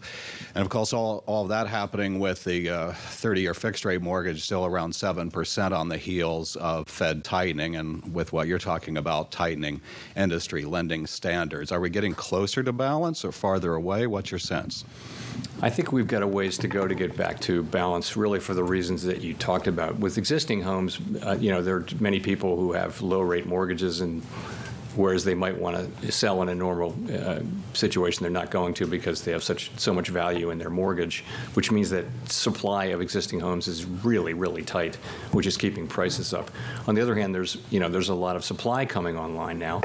And there are people coming in. A lot of the buyers are first-time buyers coming in, buying it with these relatively elevated mortgage rates. But I think this will take some time to work through. Hopefully, more supply comes online, and we work through it. We're still living through the aftermath of the pandemic. We'll go to Nancy for the last question. Hi, Chair Powell. Nancy Marshall-Genzer with Marketplace. Russia has pulled out of an agreement allowing shipments of grain, safe passage through the Black Sea, and alternative routes at this point could be closed off. Just wondering, how could that contribute to higher food prices and inflation generally, and how closely are you watching that? We are watching it, of course, very closely. And you're right, the withdrawal from the Black Sea Grain Initiative does raise concerns about global food security, particularly for poorer countries that import a large share of their food.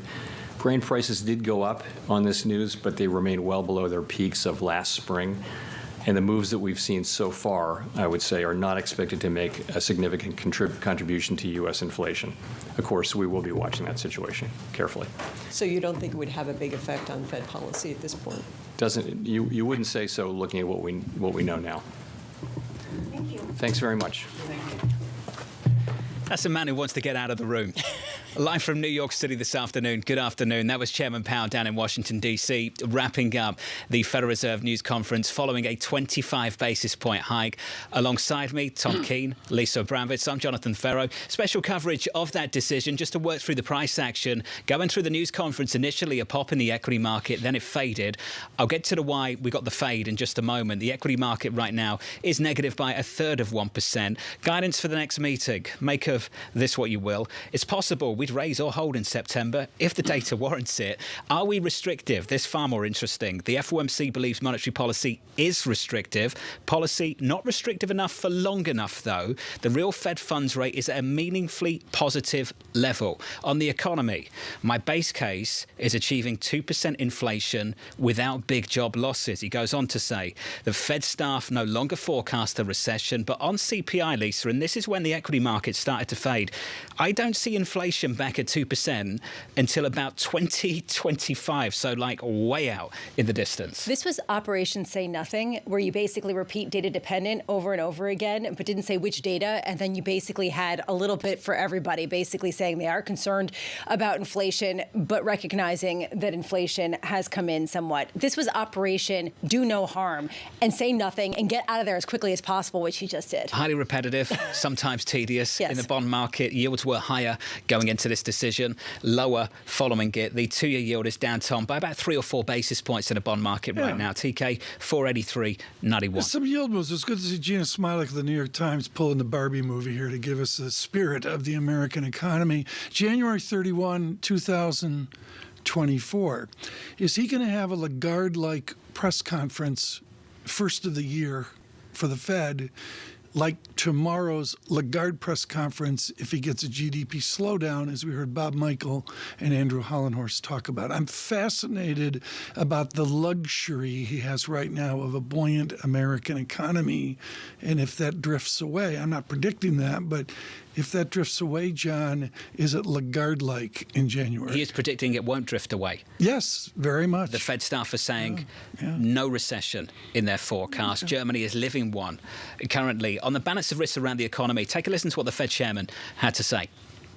It's really a question of how do you balance the two risks, the risk of doing too much or doing too little. And, I would say that we're coming to a place where there really are risks on both sides. It's hard to say exactly whether they're in balance or not, but as our stances become more restrictive and inflation moderates, we do increasingly face that risk. If you asked that question 12 months ago, the answer was obvious. What's the biggest risk right now? Doing too much, doing too little? They would have told you straight off the bat. The biggest risk right now is doing too little. We need to hike 50, go even more than that. TK, the further along you get into this journey of Chairman Powell and co., the less obvious the answer to that becomes. We're at that point right now. We're post-pandemic without a theory. And if you're at Berkeley taking your PhD, maybe you can figure out a theory post-pandemic, but I don't see it. William Dudley joins us now. He's a former New York Fed president, has the immense advantages of years with Ed McKelvey doing market economics at Goldman Sachs. We're thrilled that Dr. Dudley could join us this morning. Bill, we got to wake everybody up after a summer press conference. You ancient past, Bill, this is 30 days ago. The great U.S. Treasury bond rout is far from over. What I have not heard today is a discussion about higher interest rates. What is your belief that we could see higher interest rates? Well, I think the Chair Powell made it very clear in the press conference that he doesn't see the need to go that much further. The very fact that it's sort of meeting now tells you that he thinks that, maybe there's one more rate hike, maybe there's no more rate hikes as we go forward. But that's a very different story than what does that mean for the bond market, because bond yields are low relative to short-term interest rates. I think there's a number of reasons why bond yields could move higher. Number one, inflation is probably not going to average 2% over the next 10 years. It's probably going to average a bit higher because the Fed has an asymmetric regime where when they miss inflation to the downside, they try to offset that with misses to the upside, but not the other way around. Also, if you look at the savings investment balance, it's not as favorable now as it was before because we have a lot more investment programs motivated by Biden administration policies. And the savings pool is also affected by the very large fiscal imbalances that the U.S. is likely to run for many, many, many years. So that implies that perhaps a neutral federal funds rate consistent with neutral monetary policy is a little bit higher than in the past. And then lastly, the risks are two-sided now for the bond market. Before it was all about I could hold bonds, and if we ended up in a recession and the Fed got stuck at the zero lower bound, the bond market would protect me. But now we're a long way from the or lower bound. So the risk of getting stuck at the zero lower bound seemed very diminished at this point. And the risk of inflation being sticky, I think, remains very relevant to the bond market. Bill, we had an article at Bloomberg this week, folks. John Authers and Isabel Lee reported on the strategy world and how absolutely it's brutal has been for Wall Street strategists. Bill Dudley lived this at Goldman Sachs years ago. How clear is the Dudley crystal ball right now, Bill? What's the vision you've got? Are you making it up as you go? Well, I'm a lot less clear now than I was, say, a year and a half ago. I mean, at that point, it was very clear that the Fed was way behind the curve in terms of the need to tighten monetary policy. They were going to have to go to restrictive, and they were going to have to move fast to get there to keep inflation from getting totally out of control. Now they're at a restrictive setting, and so the question is, how high do they have to go to be sufficiently restrictive, and how long do they have to stay there? And I think they've been the economic news has been breaking in a favorable direction in the sense that they're getting quite a bit of disinflation without actually affecting the growth rate very much, or without actually putting a lot of people out of work. I mean, the fact that inflation's come down and the unemployment rate's still 3.6% is really good news from the Fed's perspective. But my own view is, I'm still where I was before. I think the Fed's going to have to be, tighter for longer, and I think they're going to probably emphasize the longer piece. If you look at their forecasts, they don't see inflation getting back to 2% until 2025. So they think the process still has a long way to go, and I agree with them. Bill, how important do you think it is that essentially this is a Fed no longer giving forward guidance? Well, I think that's sort of appropriate. If you've gotten in the vicinity of where you think you need to be, and you're uncertain about what's next because you don't know if you've done enough, you don't know much about the long and variable lags of monetary policy, you don't know how financial conditions are going to react to what you say and what you do. I think at that point you don't really want to give forward guidance because the forward guidance is probably going to be misleading as opposed to illuminating. So I think it makes sense for them to talk about going meeting to meeting. The only thing I was a little surprised today was that there wasn't much talk about the long and variable lags of monetary policy and the need to slow down the rate of the tightening process. Powell very clearly put the September meeting back on the table. And I was a little surprised by that because the last, meeting was all about the need to slow down and go at a slower pace. And now I find out today that, September is a live meeting. Well, and he was actually pretty blunt on that. Someone asked him specifically, how does this jibe with what you said at the previous meeting? And he basically was like, that's all I'm going to say about that. I'm not going to continue. I'm wondering whether you think it's actually more confusing that there wasn't dissent at a time where there clearly is a range of opinions, and we have a Fed chair just reading the same thing over and over again in response to everyone's questions. Well, the lack of dissent just means that people are pretty comfortable with the general trajectory of where monetary policy is today, and they're happy about the fact that inflation is coming down, and they're happy about the fact that it's coming down without actually having to really, push up the unemployment rate a lot, at least at this point. I think what's the problem that Powell has created for himself is what do you actually do in September? So in September, you're going to have a couple things. If you decide not to hike, what are you going to show in the summary of economic projection? Are you going to show further rate hikes? And if you do show further rate hikes, it's going to raise the question of why didn't you do it in September, just like what we saw at the last meeting. And if you do hike, then the question is, okay, well, why are you going so much quicker now? And do you show further rate hikes in the summary of economic projections after a September rate hike? So I think he's made it very awkward for himself in terms of tying the projections of what's going to happen in the future to what they actually decide to do in September or decide not to do in September in terms of keeping rates unchanged. Bill, so I think they've created a bit of confusion. I think it would have been better to stick to the story of monetary policy, long and variable lags. At this point, we're close to where we think we need to be. Therefore, we're going to go more slowly. But he definitely put September back on the table. I mean, he basically talked about the fact that we have two more employment reports until September. We have two more CPI reports before September. So he put the September meeting back on the table more than I would have thought he would have done, given that he talked about the need to go more slowly because of long and variable lags. So I found that a little bit confusing. Are some people frustrated about this September conversation? Bill, I tried to jump in to end it, but we can carry it on if you want. Barry Knapp wrote in and he said this: questions about whether they hike in September were inane. He went on to say the press conference went poorly, given no questions about fiscal policy working at cross purposes with monetary policy, nor any questions about the deep curve inversion and impact on small banks and the supply of credit. credit. Bill, can we pick up on the first piece just briefly? Whether fiscal policy right now is working at cross purposes with monetary policy, do you think it is?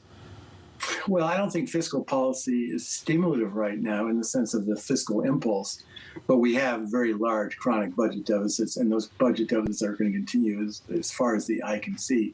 So the way that plays out is it means that the demand on the pool of savings is higher because the government is taking down so much of the supply of savings.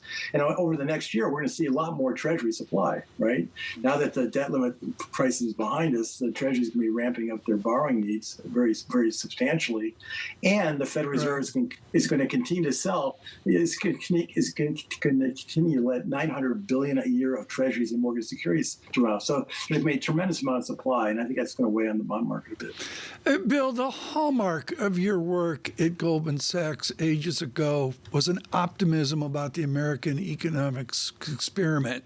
The most memorable moment today was Janice Smialek of the New York Times folding in the Barbie movie into a discussion with the chairman of the Federal Reserve about the resiliency of the American economy. To smart guys like you, everybody assembled in the room, everybody in the economics racket, do we just get wrong the resiliency of America? Well, I think that we have gotten wrong the resiliency of the U.S. consumer. And I think what's driving it is the fact that during the pandemic, there were large fiscal transfers from the federal government to the household sector. And the household sector basically did three things with it. So about a third of it was spent, about a third of it was used to pay down debt, and about a third of it was saved. And so coming out of the pandemic, the household balance sheets were in much better shape than they typically are late in the cycle. And I think that's why the U.S. consumer has been pretty resilient. I mean, I think the point that Gina was making was just that, going to Barbie in a theater is a perfect example of discretionary discretionary consumption. People can decide to do that or not decide to do it. It's not sort of a core necessity. And so the fact that the box office for Barbie and Oppenheimer were so good was sort of evidence from her perspective that the consumer has still got some life in them. It's a surveillance movie review right there. You got to ask him, did he go? You got to ask him. Getting Bill Dudley and on Barbie. Tom, if you want to know, you can find out. Bill, did you watch it over the weekend? No, I went to Mission Impossible. I haven't gone to Barbie or Oppenheimer. That's on my plans, though. That's in the pipeline. There we go. Discretionary spend. We just learned more there than we did in the press conference. In the next weekend. Bill, thank you, sir. As always, Bill Dudley, incredibly insightful, lived it at the Federal Reserve as the New York Fed president. If you are just tuning in, welcome to the program this afternoon. Good afternoon to you all. The Federal Reserve hiking interest rates 25 basis points. The Federal Reserve chair saying that he believes monetary policy is restrictive. There was a moment in this news conference when Mike McKee, our good friend and colleague down in Washington, D.C., asked about that. I'm pleased to say that Mike McKee joins us now. Mike, the evidence that policy is restrictive, can you point to it? Well, he's pointing to the fact that inflation has come down and that the Fed funds rate is now above the CPI in all cases, in both core and headline, and that real interest rates are starting to rise above zero. So they do see some restriction on the economy. But I think one of the key things he said was in his answer to me when he said policy has not been restrictive enough long enough. Now, he doesn't want to put a time frame or a actual number on what restrictive is, but clearly they could be there. They just have to leave it there longer. This was a man who wanted to basically keep his options open and not get tied down to anything at this point. Mike, what does this 25 basis point move do to our listeners and viewers? I get, and this was alluded to by a number of our guests, big impact a year ago, 2 years ago. What's the impact today of this lift for housing, for food, for the day-to-day life that we have? Well, it's probably not going to have much of an impact overall in a 25 basis point sense. It's the cumulative amount of tightening that's been done. That's what Jay Powell has been referring to over the last year and a half, where they've gone 550 basis points. Now, what you're looking at is decisions made on interest rates over a period of time. You don't buy a house every day. You don't buy a car every day. You don't spend money investing in a new factory every day. So it does take time for that to work its way into the economy. They don't know how restrictive they have to be. Clearly, they haven't been restrictive enough in the housing sense because home prices have still been rising. But overall, they're getting close to that area, and I don't think that the average American is going to notice really anything different about this 25 basis point move. Mike, every time the Fed has a meeting, you sit there, you listen to the tenor, the potential snafus, the way that people ask questions. Today you heard a very repetitive, very stick to the script Jay Powell. There was no forward guidance. When was the last time this Federal Reserve gave no forward guidance about what they were planning to do or how they even were thinking about the data that's coming in? Well, it's been quite some time. The idea today, and I said this before the meeting, was to come in, make as little news as possible. They were locked into raising rates because the market had decided that's what they were going to do, and so the Fed went ahead and did that. And beyond that, they tried basically to leave their options open. Jay Powell was very scripted, as you heard. He did sound more relaxed than he did at the last meeting or the last couple of meetings. So from that standpoint, Lisa, you could say maybe the vibe was they're getting close to the end, and I'm not sure at this point that they would raise rates again. But they don't want the markets to walk away from this thinking that they're going to do one thing or another, so they tried not to really give any guidance. We're covering vibes of news conferences now with Mike McKee. Mike, thank you, sir, down in Washington, D.C. Appreciate it, as always. Here's the runway, the calendar for you. September 20th, the next Federal Reserve decision. Jackson Hole, of course, in between this meeting and the next meeting. For the data, August 4th for payrolls, August 10th for CPI, September 1st for payrolls, September 13th for CPI. So, TK, two of each, CPI and payrolls, going into the next Fed meeting. And you can take away from this meeting, this news conference, whatever you want. That conversation can change very quickly based on two prints of CPI and two prints from payrolls. Elisa nailed it. She said it's just completely data dependent. I'm going back to that. I don't think there's any theory involved here. I don't think there's any textbooks.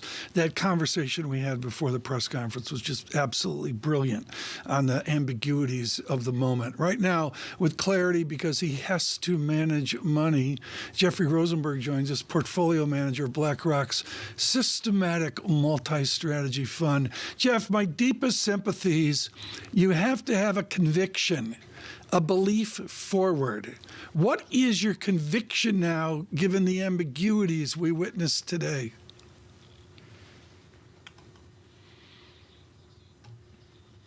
I think we have a little bit of silence here. They've got to turn his microphone up, TK. There. You know, I don't, you know. Jeff put it on mute. They're on mute. Jeff's got to unmute himself. But It's the like a Zoom call ambiguities gone here, bad. you know, the ambiguities here are important. And John, Bram, you know that's like when you're in the team meeting and Lisa starts throwing stuff at the screen. It's like, Bram, you're on mute. I'm going away tomorrow. Listen to me. You know, And I start like pounding, and then excuse me. I'm going away tomorrow, and you guys are running the show. I'm going deep to the Northeast. I'm just going. It's just going to be. I'm going away for months. It's going to be like a sabbatical. You're taking a month off. Taking a month off. That means 2 days. Yeah, and you guys have the former vice chairman of the Fed, and the arch question to Vice Chairman Clarida, I believe, scheduled tomorrow in Bloomberg Surveillance in the mornings. Check it out, folks. And I'm John. I'm sorry. The arch question here is Clarida saying we're not going back to 2%. We're not going back to 2%. Nobody, and Powell's not talking about it. I don't think anybody else really is. Clarida's out front on that. I'm with you. The standout call from former Vice Chair Rich Clarida together with PIMCO came out in the secular outlook a couple of months ago. And ultimately, it's this underlying belief that they will tolerate higher, above target inflation of 2 point something. You got some indication of that, just a hint of it, when he talks about we're not going to hike until we get to 2%. That's ridiculous.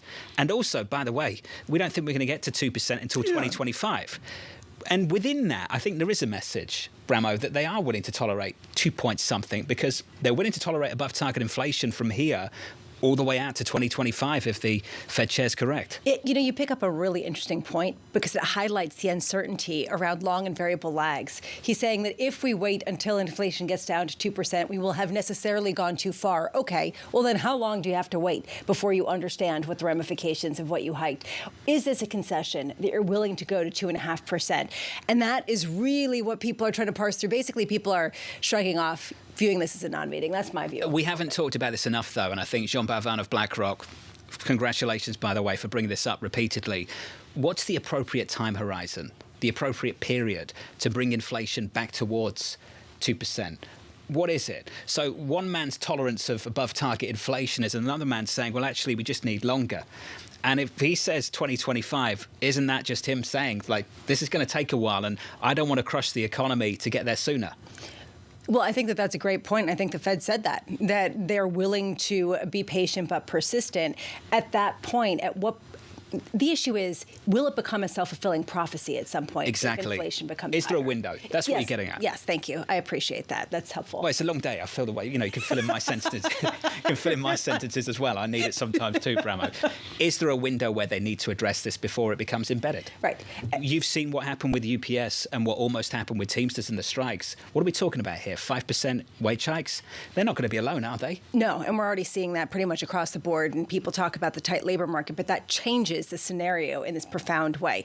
This is the issue that a lot of people are looking at, and yet you're seeing that divide, whether it's Bob Michael or whether it's Jim Bianco. You see the divide, and the wage thing is critical because a lot of people, they don't parse out unemployment rate, they don't parse out this, that, and the other thing. They are only and singularly looking at wage inflation. Through all this debate, if folks say, what's this meeting like versus the other 10 meetings we had, and I'm going to go to the great observation of Neil Dutta that we finally have a legitimate real wage in this country. And that changes the emotion, the behavior of people, like the bombshell from Drew Mattis earlier this week, really pushing against the gloom we heard from our guest, where he says you got a legitimate real GDP forward. Part of that, John, is a legitimate wage growth, which I don't think is within the debate right now. Inflation worry. We're worried. Inflation worry. We're worried.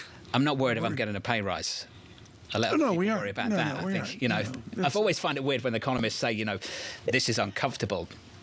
Wages are too high. And like everyone else is just like, there's nothing uncomfortable about this. That's what I want to happen at year end. I want a pay rise. And we heard Jay Powell really speak to that. Yeah. He basically said, we want this. It's a good thing that wages are going up faster than inflation. And yet, is it, if that's the goal, to get down to 2%? This is a conundrum. And he tried to parse it through by actually saying nothing. Elisa, you and I will try and say something tomorrow morning. We'll be here alone without Yes. TK. I think tomorrow there's going to be a conversation about something Mike McKee talked about in the news conference. What's restrictive? And what evidence is there that we are restrictive right now? This is what the chairman said. The FOMC believes monetary policy is restrictive.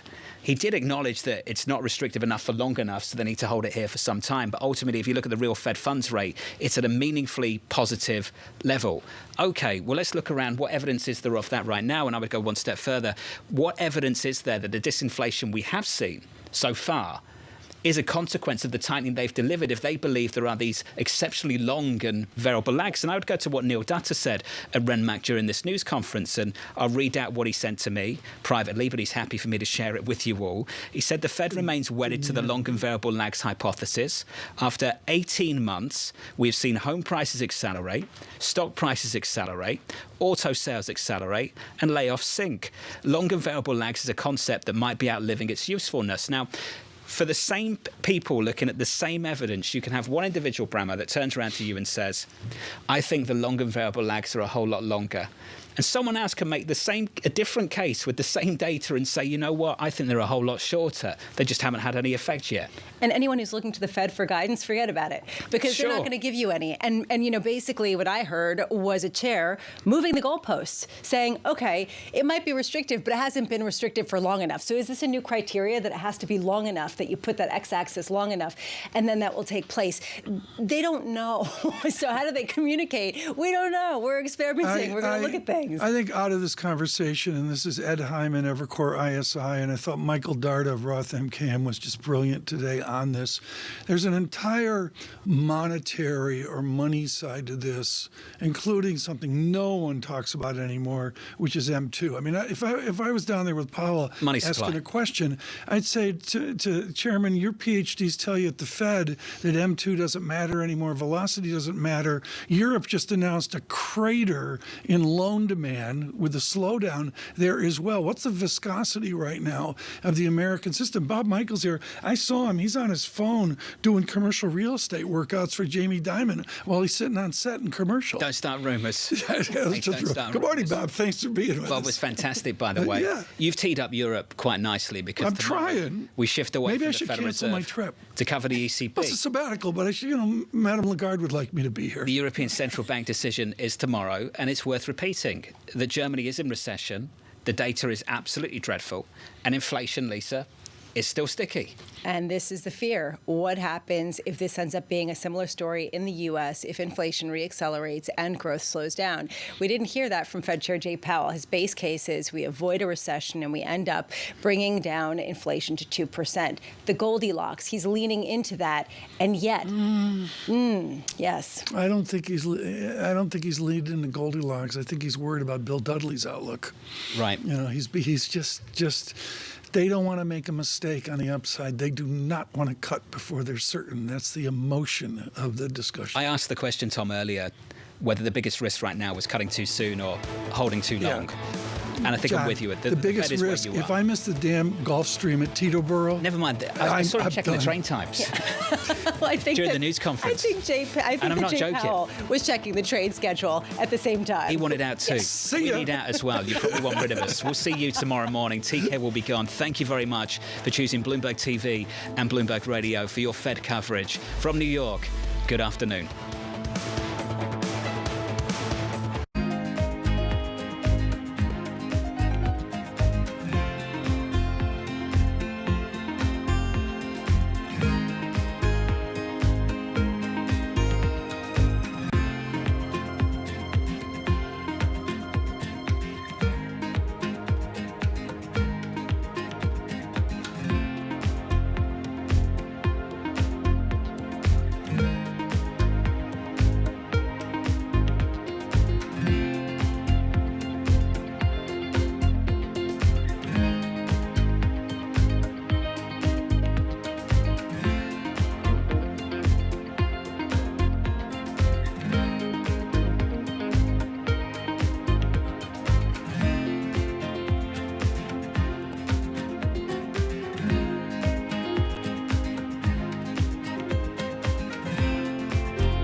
Breaks. No one covers the world like Bloomberg. The word here continues to be, let's stand with Ukraine, quote, support Ukraine so they can win militarily and obtain their objectives on the battlefield. For Taiwanese stocks in the first half, 30% up from the lows that we saw last year. It's really been driven by this whole AI semi sort of trade here.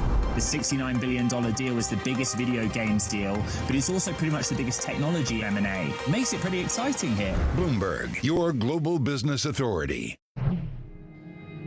We've invested more than $10 million in our employees over the past year, and we're going to continue to invest more. We're testing 4-day work weeks to help, especially our working parents kind of juggle that balance between childcare and their work. I know I deal with that all the time. This is really a people-first company. Even in an inflationary environment, you're going to see us continue to lead with our people. Do you worry at all about a price wage spiral, not just here, but in the industry, in the economy? Yes, and I think that, this is something that, many business leaders are focused on, and, time will tell kind of how all of this lands. I think the wage price spiral continues for quite some time, and I think we probably have been a lot less aggressive than we can be, and than many other companies have been. In terms of raising prices? Yes, we've taken our time. If you look at the 20-year history of pricing in this company, we've taken about 2% a year on average. We've never taken what we could. We've always taken what we should. We have to pay people more. We have been, and we'll continue to do so. We'll take a little bit of a margin compression on that as we've had to, and I think that's the right thing so that for the long term, Shake Shack continues to be what we're building, which is the next generation's burger joint.